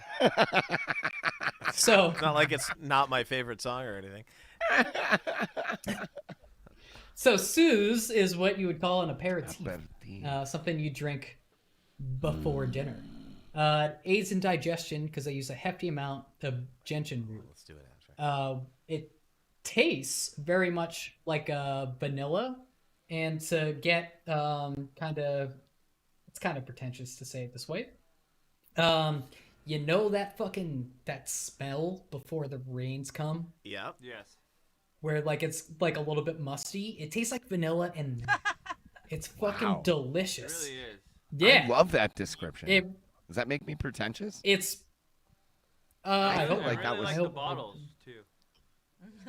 so. Yeah, they adopted the old world style. No, not old world, but the 1920s to 40s style of the Suze bottle compared to what it was before, and it looks fucking beautiful. If you were in like the 1920s in Europe, you would actually see a Suze label just posted on brick I've walls. seen it. For sure. Have you? Not in my I 1,000 have years been of to living. Europe. I am well traveled. Kind of a big deal. Kind of a big deal. And my apartment smells of leather-bound books. Something else you can see still on walls in certain places is maraschino liqueur. Wait, how do you pronounce that? Maraschino? This dude, in Croatia. In Croatia. Pretentious. Maraschino or Maraschino? Come on. I love it. Fuck you guys. So 1/4 ounce of Don't take it for Suze, granted. and then did I put that in? I don't remember. Anyways, suck. Yep, it probably will. So good. Yeah, fuck you guys. I'm so glad I didn't do my homework. So 1.5 ounces of Bully Boy vodka. Oh man, that looks so good. Didn't want to forget. Man, I about wish that, I had did some we? of that. Where do I go to get that? Oh, you You guys can all go- have it. Oh, Wait. it's Oh, fascinating. It I'm looks sorry. delicious. Do you not? Griffin said he would overnight it, and then later on I said to myself, can you ship booze in Massachusetts? And I knew the answer, which is no. Which is unfortunate. Did you get it? Shit. You didn't get it? You didn't get it? Oh no. We're doing shots of wild turkey. You know what? You know who saved the day is Todd Casvalin, owner of Misty Meadow Farm, who came down when I said, "Hey, let's do a shot," and he was like, "Okay, you have gin and root beer schnapps. I'm going to get my bottle of wild turkey." So that's what we're drinking tonight. I'm glad. So you can't ship booze in Massachusetts. And I forgot about that. I should That's put Todd's that. hand. I should have when I dropped off his bottles. I should have dropped off the ones in Western Mass. I could have seen Johnny and Tony. Yeah, drive 3 hours. Yeah. All right. It's worth it, Umi. Thanks for the afterthought. But now we know for well, the future. Let me Great. just interrupt and just say that Bully Boy has generously given us some of these wonderful bottles. They do a vodka, they do the gin, and I actually look how sick this estate gin kind of reminds me of the Happy Camper vibe. Oh, You know? you picture the little camper in. Oh my God. Yeah. Dude, if we, if they like us enough, maybe one day we'll do a bottle with the Happy Camper logo on the bottle. I feel like I'm on the wrong end of this coin because we did get an amazing catered dinner tonight. But if I had to choose between food and booze, you know which one I want to choose. That's right. The booze, Cigarettes. like the rest of Yeah, us. but you got wild turkey. Yeah, when are you I gonna get me choose that food. sweet Pall Mall sponsorship, bro? I'm tired of paying for these things. Paul Mall will definitely sponsor you, Tony. Dude, they're desperate for sponsorship. I know. I don't think they've had a sponsored opportunity in 49 A years. sponsortunity. Yeah, let's get them on the phone. Anyway, continue. Bully boy. All right, the last bit, realized what I forgot. The pear simple syrup, 3/4 ounce of that shit. Throw it right in. Boom, done. A couple hours of work. Technically, if you just want to let pears sit there and boil for a little bit, it's fucking delicious. And Umar can tell you personally because I had him taste it. If I work with you. Yeah, you better fucking I nod your don't head. know when it was, so it doesn't matter. Yeah, it was really great. I two-sipped it because I was thirsty in 30-degree weather. Wait, is two sounds so is enthused. two-sipping it a classy way of saying you fucking chugged an alcoholic cocktail? Yeah, you two-sip it. Two-sipped it. You go, and then you go. Usually that's the first beer of the day. That's a two-sipper without a doubt for me. I feel like the same guy that says I two-sipped it is also the same guy that calls a Bud Light a Bud Latte. Oh my God, get out of here. Oh, you don't like that? No, or Bud Light. Unless there's, you don't like that? Unless it's a green like can. Unless it's a Bud Light lime can, baby. You're a Bud Light lime guy? They're Slimers, dude. Summer Slimers 2015. I'll never forget. Somehow I even love you more. Normally I stop talking to people when I find that out, but I love you more for it. I don't know Umar what it is. is a kaleidoscope of surprising, surprising connections and likes and dislikes and shit. You can't peg him down. He's a complex pattern. All right, so I don't know if I've said this before, and I feel like I told Umi this in a message one time because it was like really, it just gave me good feelings. But I sent this in a well thought out and well scripted message, and no response, crickets. And I think maybe, I don't know if you were offended by this, but Umi told me once that a big part of his learning the English language was listening to Lou Bega's classic album. He's And not lying. shortly after he told me that, I found that album on cassette. And I started playing it in my camper whenever I was in a bad mood. Guaranteed it's going to lift my mood. So there I was, dancing around the camper alone. You got to keep smiling. Did you listen? Did you hear the whole song? Did Did you hear the whole album or no? Dude, I do the whole album twice, both sides. And I got to the second playthrough, and that's when I was like, I got to message Umi. And I was like, dude, I just wanted to say I love you. And this album will forever make me think of you. And then you didn't message back at all. And I was like, was that racist? Oh Did I just no, piss him it off? was Did I not. just It was offend not. him? Actually, that's what you were.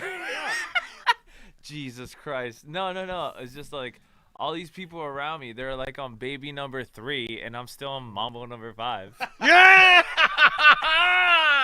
For the win! I'm going to use that every day. I'm going to say that at my show in Vermont tomorrow. Yes. Yes. Because that's when you're 42 like me, that's true. Everybody's on baby number 3 coming out of fucking loveless marriages. They want to do some weird shit, make some bad decisions.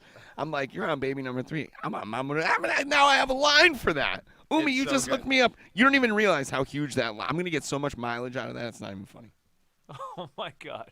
Wait, Lynchy, you pour that down? What else? He you got two-sipped it. Oh yeah, I did the He whole thing. two-sipped it. I did the whole thing.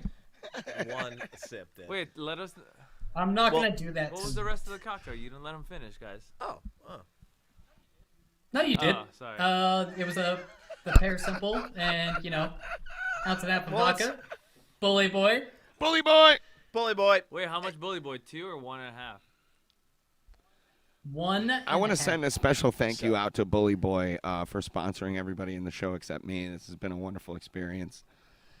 I feel like sponsorship perfectly encapsulates my life. It reminds me of childhood. All the kids in the neighborhood would go to McDonald's, and I get a mom burger with a big ass pepper hanging out the side of it. Yeah, well, I'm not a little boy anymore. And Griffin bought me McDonald's last night, and today was like one of the worst stomach days I've had in a long time. Yeah. I never get the double quarter pounder with cheese. He got gypped, so we only got single patties. but I had a still. buddy at one point. He was in the truck with me, and we got done with this gig in Marblehead, Massachusetts. I'm sure you're aware. It's a very affluent neighborhood. And he was there on my tab, and I covered the whole tab that was not comped, which basically meant all the pay I got that night went to our dinner and drinks. And then we're on our way out of town. We're headed to the next gig 5 hours away. We pull into a McDonald's, and we get to the drive-thru window, and he goes, "Hey, man, you got dinner. Let me get this dinner." You know what I mean? Have you ever had that experience? Maybe you so took a great. chick out for on a date, drop like a $200 tab, and then she's like, "You know what? I'm gonna get you back," and she gets you like a coffee. Yeah. Yeah. Well, like, I'll make this quick, but when I was working on my patio, my buddy Beach came and helped. John Beach. Shout out if you're watching Beach. I don't care. I'm calling you out. Jonathan I'm calling you Beach. out.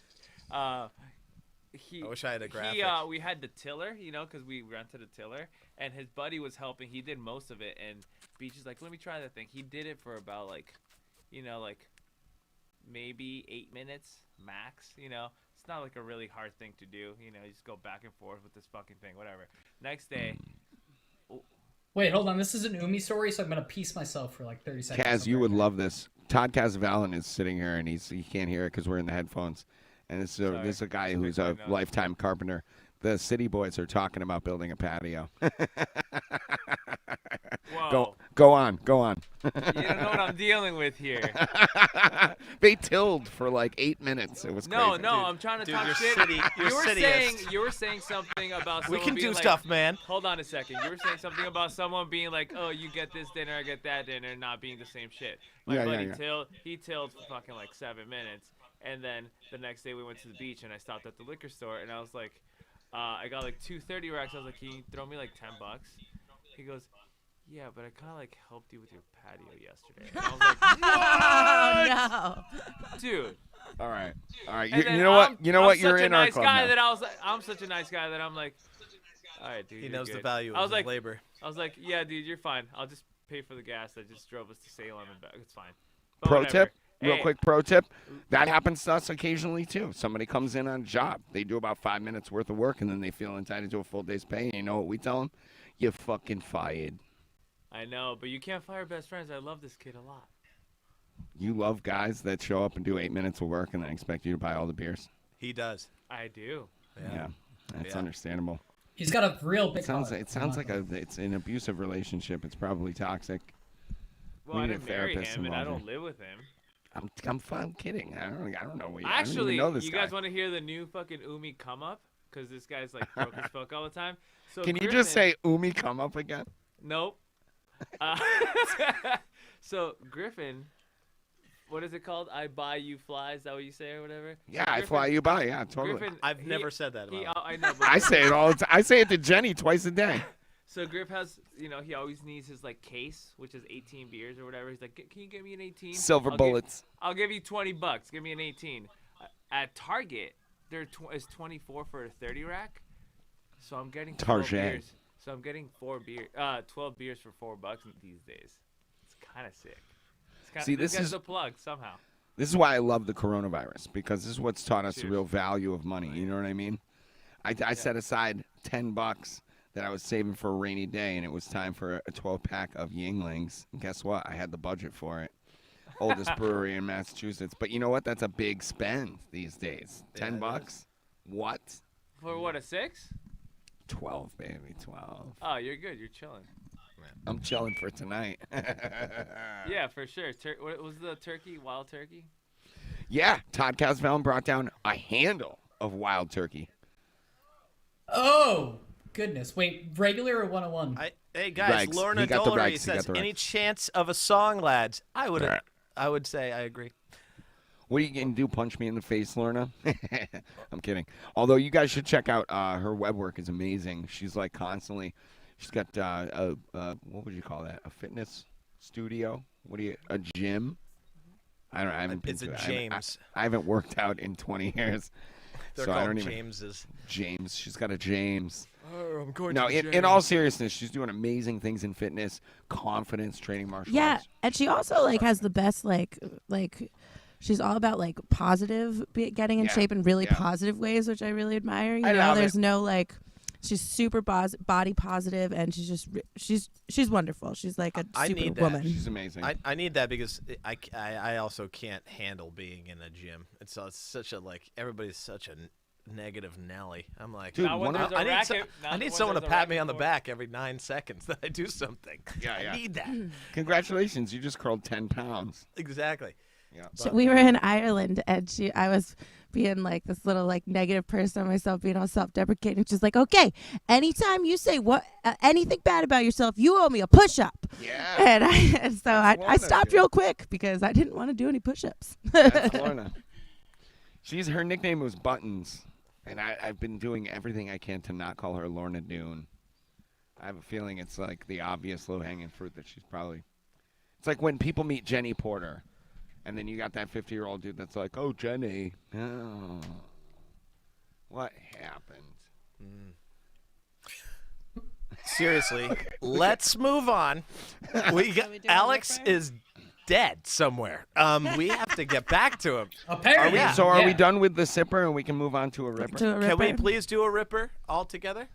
Yeah. I love you guys. Love you guys. Love you, Lynchy. Lynchy, you're the man. Love you too. All right. Look how sexy that Ripper. Oh, look, you can see through the bottle he's drinking It's out of. fantastic. Oh. Ah. And Griff, now you want you want a 2-sip each? We each Yeah, we we're take out the gonna bottle. each 2-sip one of these. Can we do that on camera? You guys both 2-sip the whole bottle? I want to So you watch can- that. Oh, please don't. Well, Please don't. Please Good. don't. Anyway, See if we Lynchy, can last longer. say your goodbyes. You got 30 seconds. Do your thing. And Oh, I guess we love you. at the end. Later. Later. Oh my goodness. I'm so glad you stick with us through this fever dream of a fucking situation that we put ourselves through. I don't know what the fuck is going on. You probably don't either, which is great. I try and teach you how to make cocktails and we never learn a fucking thing, do we? But that is the beautiful part of it. So, stick around for next week where there's going to be a bunch of crazy shit. I'm going to tell you about the first time I ever had Bully Boy vodka, which is going to be great. And we'll get back into everything. And I love you all, and I hope you have a wonderful rest of the, I would say evening, but night, but do whatever you do, and have a great time. And now, you are so welcome.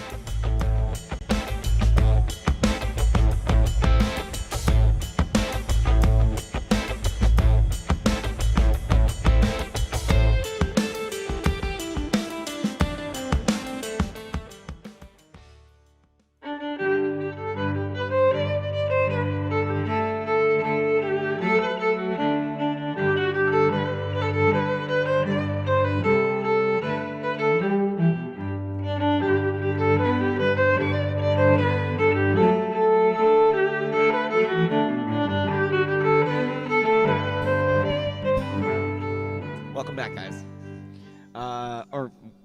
Just welcome. Thanks for hanging out. How about that? Who even knows? I'm always so curious about who hangs out. Somebody, if you're still here, throw something in the chat and let me know you've been hanging out. If you have been hanging out, then, I just think, I don't know, I've been having so much fun with Lynchy's narratives, and I'm looking forward to more and more in the coming weeks. We still have Alex Shier hanging out in the loft in Port Huron, Oregon. He's looking sexy over there. I don't know if we can see him. I'm looking at, Jesus Christ, I'm looking at my ugly mug and beautiful Jenny sitting next to me. I feel so undersuited in beauty and talent. But I will say this. What a blast. That's Lynchy, Sippers and Rippers. We can expect that every week. And I'll be honest with you. Umi said it tonight. I said it last week. This is where I'm getting my news from now. Which means I will be woefully ill-informed, but we are going to be kept up to date on some fascinating issues. I'm excited about it. Now, I don't know about you guys. We have a few minutes, I suppose. Maybe do a couple of tunes here. I don't want to keep everybody too late because we were supposed to be done at 9 o'clock, and it's now 10:17. But I did see a request in there from somebody who's probably logged off long ago.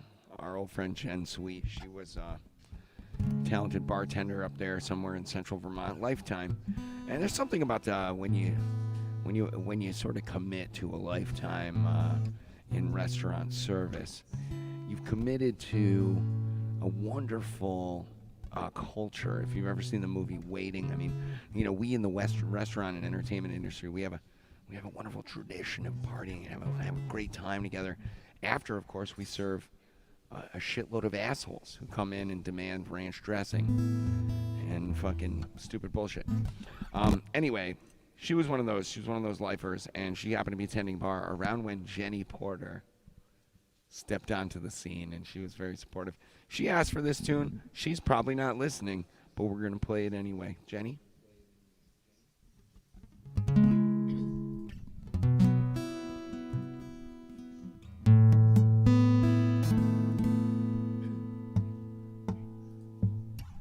Hold on, little girl, show me what he's done to you.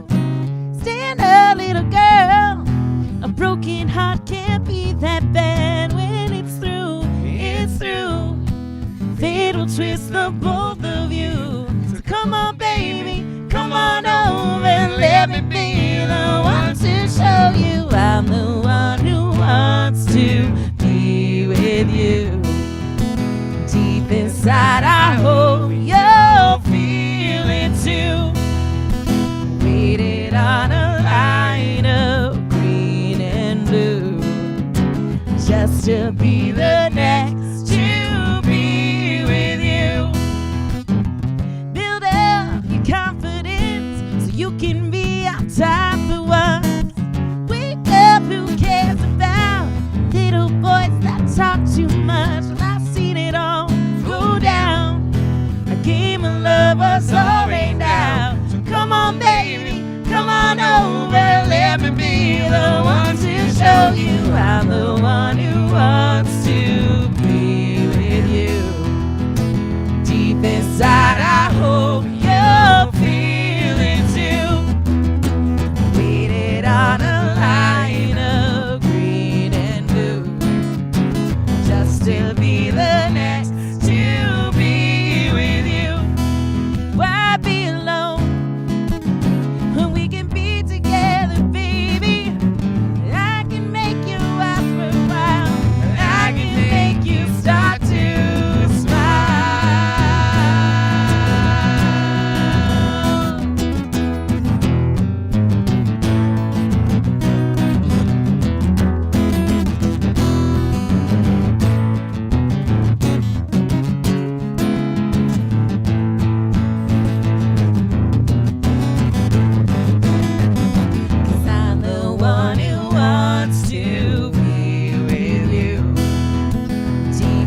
to be the next to be with you. Just to be the next to be with you.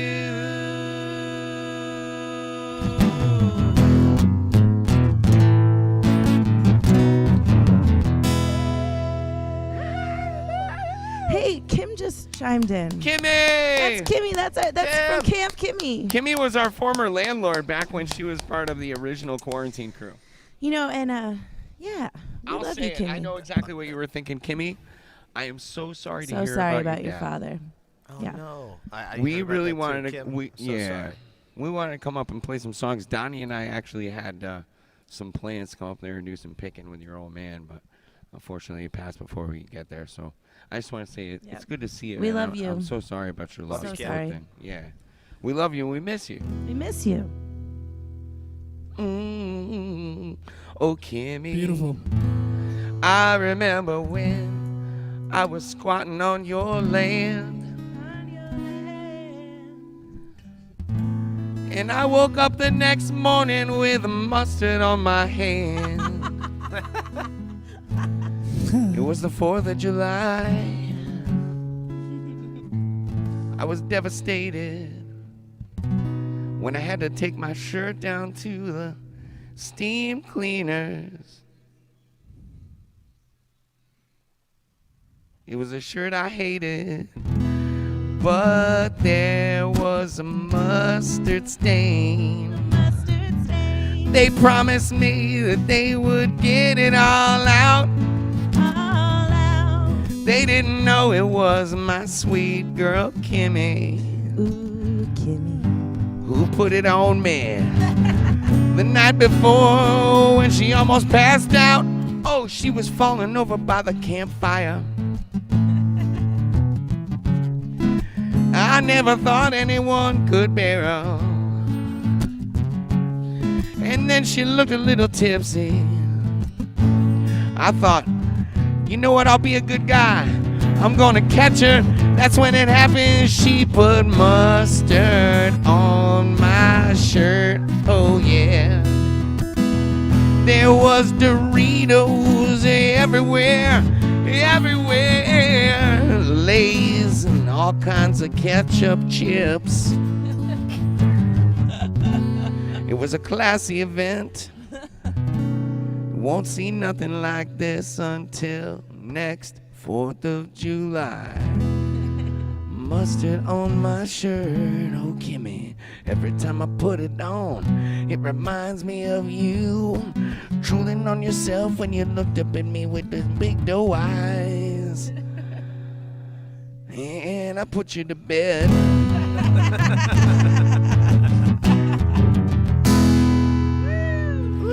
Jenny passed out in the fire. Nice ending. That's a true story. I can't deny I that just part. wrote that song. Didn't you play in Killington the other day and you were like, oh shit, because you looked down and the mustard stain was still on your shirt? Yeah. Anybody else would have thrown the shirt away. I saved it because that mustard stain has sentimental value. Someday, I know I'm going to end up in a trailer park somewhere, and that mustard stain shirt's going to get me a little street cred. Lorna Dollery, surprisingly, asking for a tasteful tune. Lorna, I don't know if you were watching for that whole Chad expose earlier. I'm pretty sure a lot of that footage was captured on your island. Griff, what do you got? Toneth. We still have an Alex Shier. Oh, that's also true.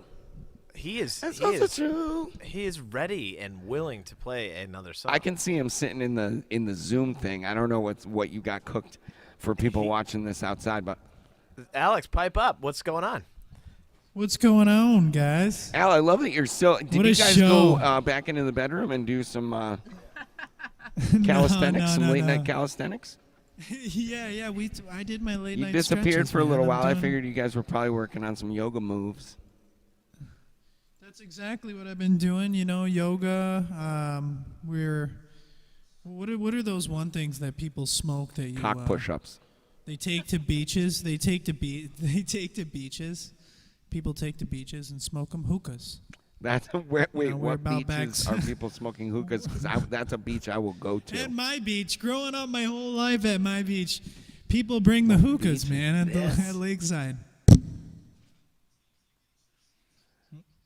I feel like if Alex Shier he's taken, obviously, he's spoken for by a badass, cold as ice ass kicker, but I feel like if Alex Shier had Before a dating website, it would say, pre-Rona? I enjoy long hookahs on the beach. Yeah. Can I do this song for my Nantucket friends real quick? We actually wrote a song. Yeah, man. A couple of years into, just spending some time out there. We used to commute every week and play on Thursdays at this wonderful little joint called the Starlight. And we wrote this song about how special we felt it was. And I still feel it's a special place, but I will say I'm going to make a pointed dedication of this song to everybody on Nantucket Island who I miss dearly and who told me expressly that campers are not welcome on Nantucket. We started the Happy Camper Show, and a couple of our friends said, oh, you should bring it out here. And we were like, okay, I can't wait. And then we started shaking all the trees and calling all our friends, who's going to give us a place to park? And everybody unanimously said, no. And most everybody had a valid excuse. As we all know, real estate and, places to crash are in short supply on Nantucket Island. But only Bobby Lamb, our friend, was truthfully honest. And he sent me a message after we had been slugging away. And Lorna tried desperately. Lorna made a lot of calls. Laura made a lot of calls. They tried so hard to get us out there. But only one person came back to me with the real truth, and that was Bobby Lamb, surprisingly. And he said, campers are shunned. And that's when I knew I would never play on Nantucket again. So here's a song for all my friends on the island that I may never see again in person. How does it go again? Oh, yeah.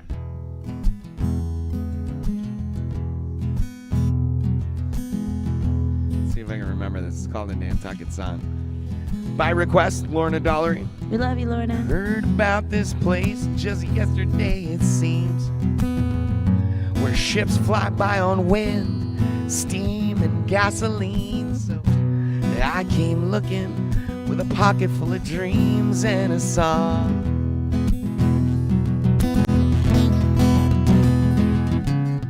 In 100 years, when the ocean takes this land, well, you and I will be the last to walk on the sand.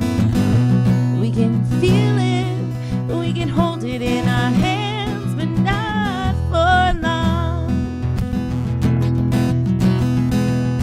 Her brewers make the sweetest drink to ever come out of the ground. And if you see her starlight, just follow it on down. You can hear her cobble tones and the beauty of their sound rise above. You know me, you call me, I will hear your voice forever.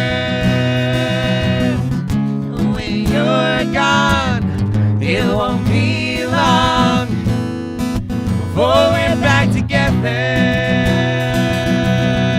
on our island.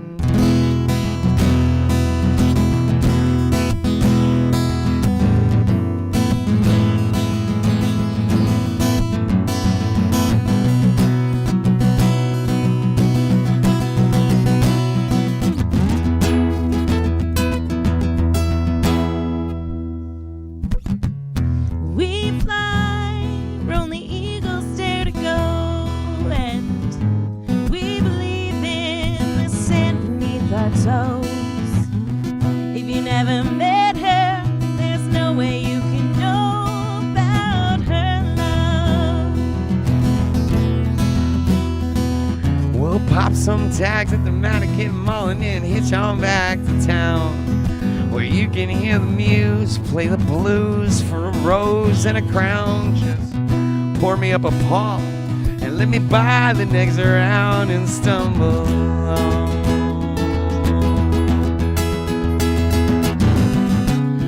Know me, you call me, I will hear your voice forever. But when you're gone, it won't be long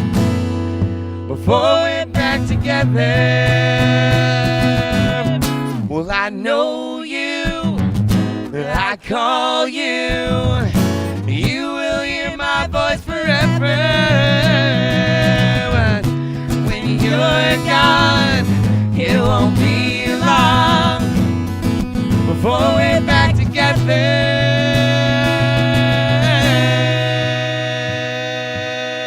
on our island.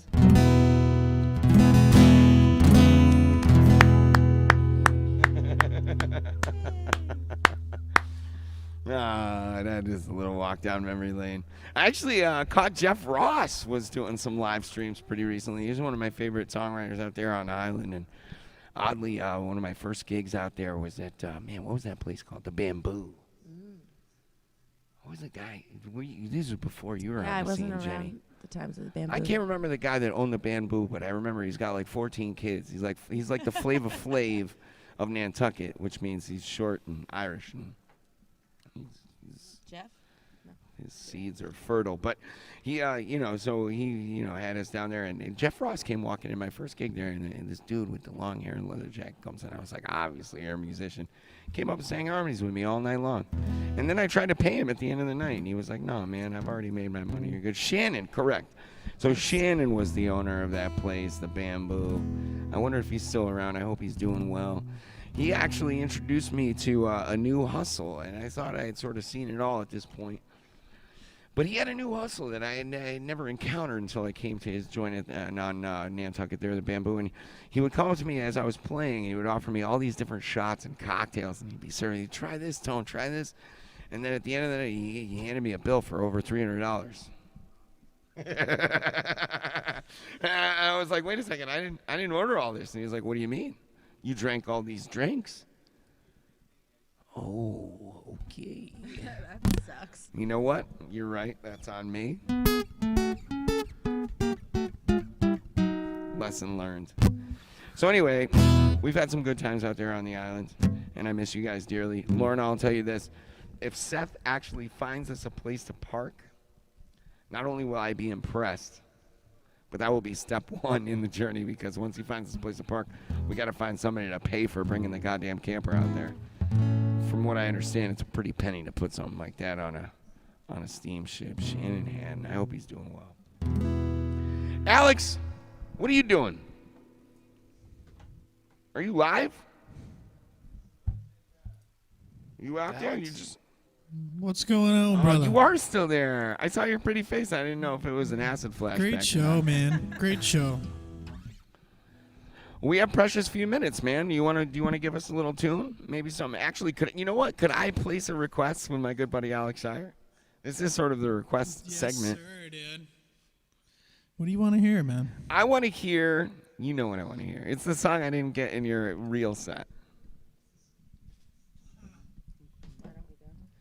The bathroom shitting playlist. All right, I know it sounds fucked up when I tell people that I brush my teeth every morning to this, and sometimes I'm pooping when it comes on. But the truth is that it's a beautiful song, and it helps me get ready for my day and not want to chop people's heads off when I meet them and they start coming at me with their bullshit. This is a song after I met Alex Shier. I went on Spotify to see if he was as legit as he said he was, and it turns out he really is. And the few releases that he had up there, among them, this was my favorite. And then come to find out, it turns out the girl singing harmonies on this recording is actually the girl that he wrote the song for, which is a beautifully authentic. It's not the girl who sang. It's a different singer. I mean, no, Jenny just kicked me in the shin. That usually means I've said something erroneous. She did? No, just kidding. Yeah, it was written about Cece. Of course. Yeah. Alex, give us the real deal. Who knows? Have I gotten my facts wrong? This was written about some other bitch? No. You got it. It was about Cece? Yeah, you got it right. The end of the bar is a face that could change For some reason, I thought that anything. wasn't true. Sorry, my bad. I kicked him. How do you the wrong mistake way. a face that could change anything for anybody I other know. than Cece's Cecilia? perfect. I know. We know this. You're the seething jealousy coming out of Jenny's voice right now. What do you mean? Cece's fucking perfect. I know, I'm aware. Ow, that's more bruises for me. What's that? What was the song you guys did just now? 2 songs ago? 2 songs ago. That was. I don't know the name of it, but it's really good. Mr. Big, To Be With You. Cover the. Yeah, man. Yeah, that's an old classic from the 80s, man. How old? When were you born, Alex Shier? 1995. Yeah, 95. So that song was probably released about 5 or 6 years before you were born, my friend. I requested it on a radio station to my 6th grade girlfriend. Really? How'd it go? Not well. She was into it. She was into it, but I was too nervous. I was too terrified. And then when I saw her the next day, she wanted to, in her head, that was going to be our big moment. We were going to kiss and French kiss for the first time. And I froze and I got scared and I ran away. Wow. I was such a little pussy when I was a kid. What grade was that? That's 6th grade. I was a late bloomer. I didn't lose my virginity until I was 18. How old were you when you did the deed for the first time?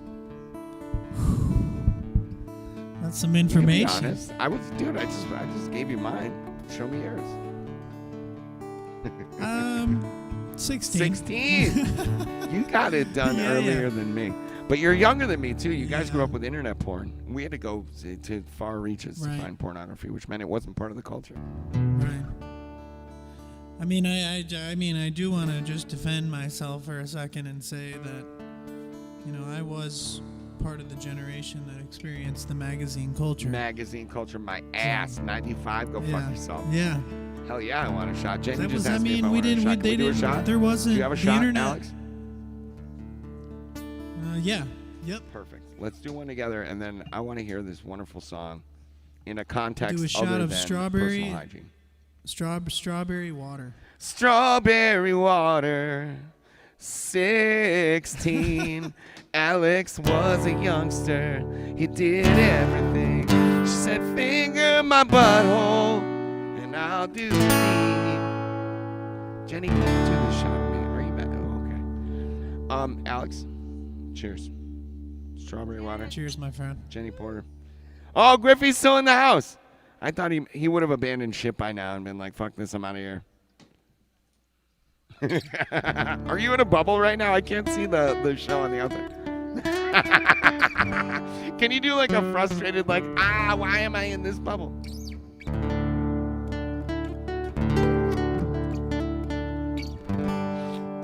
You guys, what I've been getting around to is that Alex Shier wrote this beautiful song. It's called Why Don't We Go? And all I want to do is listen to it. Alex, will you play us the tune? No problem.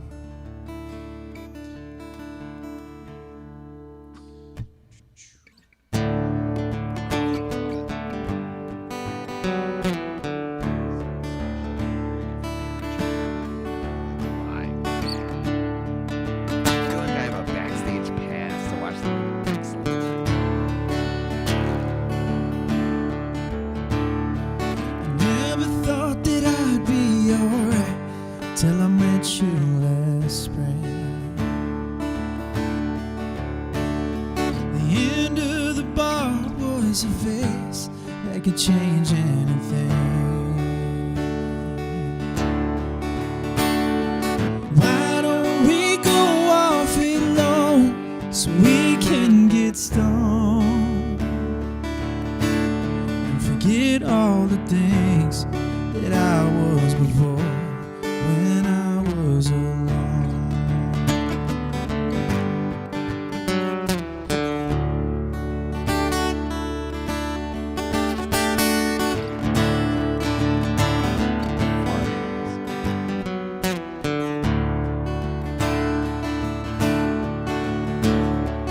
Months have gone by and I can't believe that you're still around.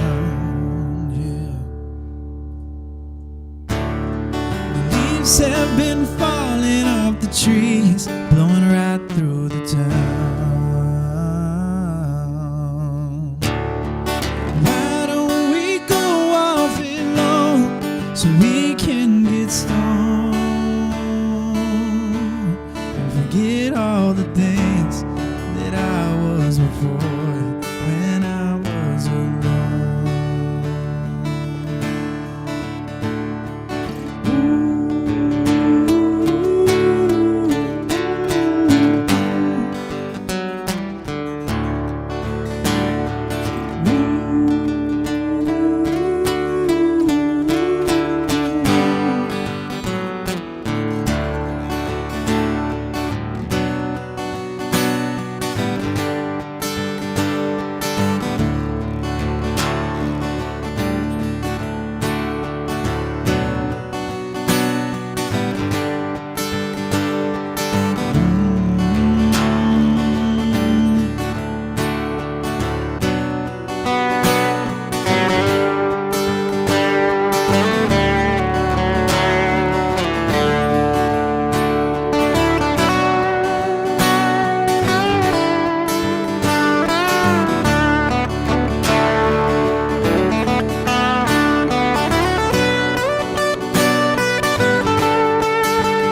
things that I was before when I was alone.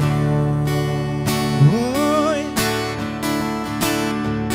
Why don't we go off it long so we can get stoned and forget all the pain, all the suffering, so I can go home.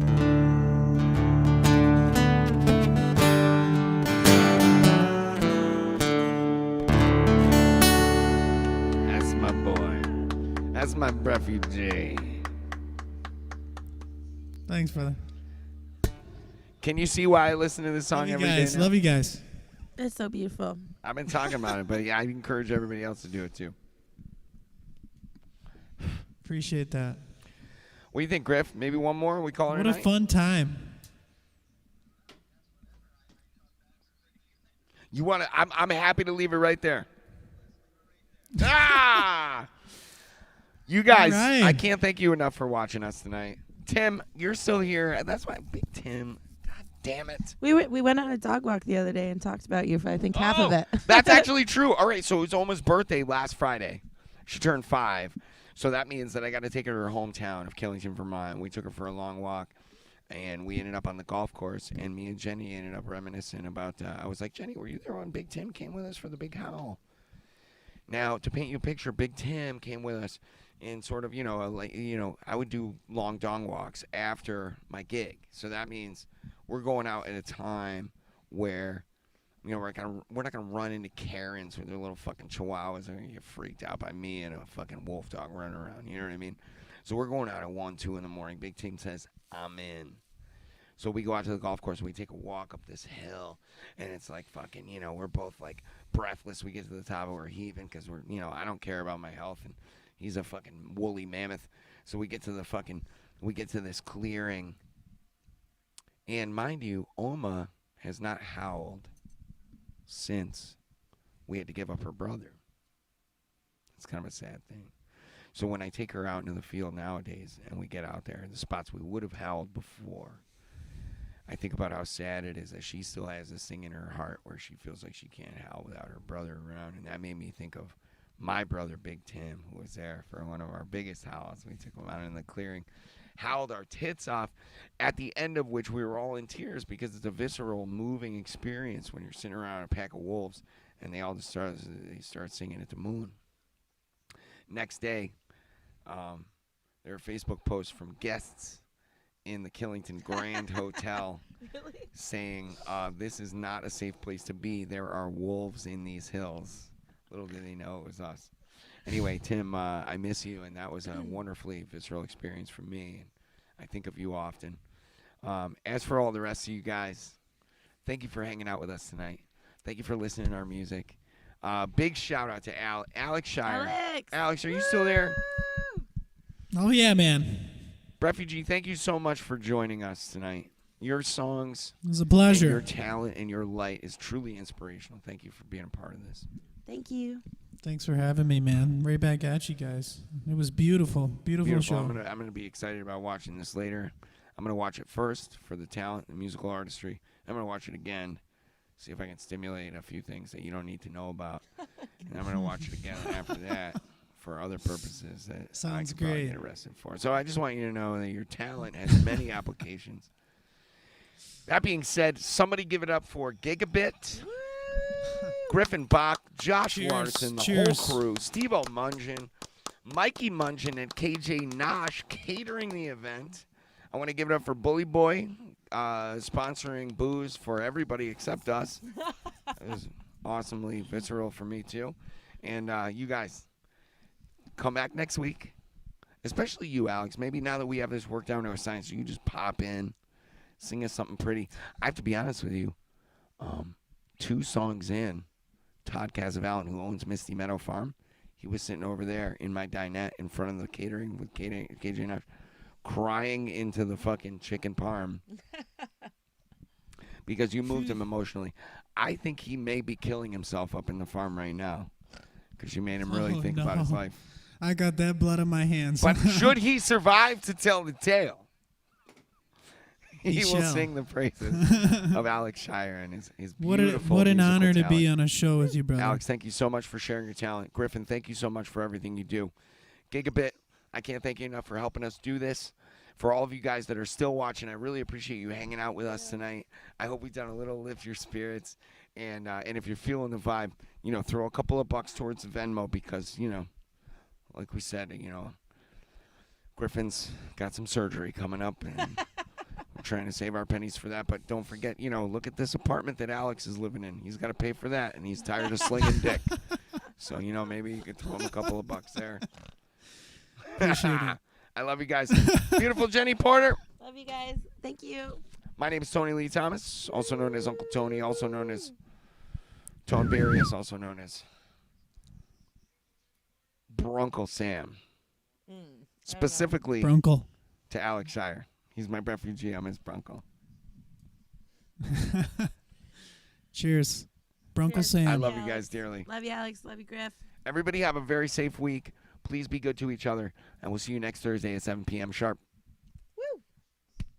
Well, I had to get away and leave it all behind me in a camper someone probably cooked meth with in the 90s. I opened up the door and stepped inside, and it smelled like an elderly couple had died. So I built myself a traveling studio. I packed up my dog and hit the rodeo to come play for you wherever you'll let us. But you better be up to date on your tetanus. Welcome to the app.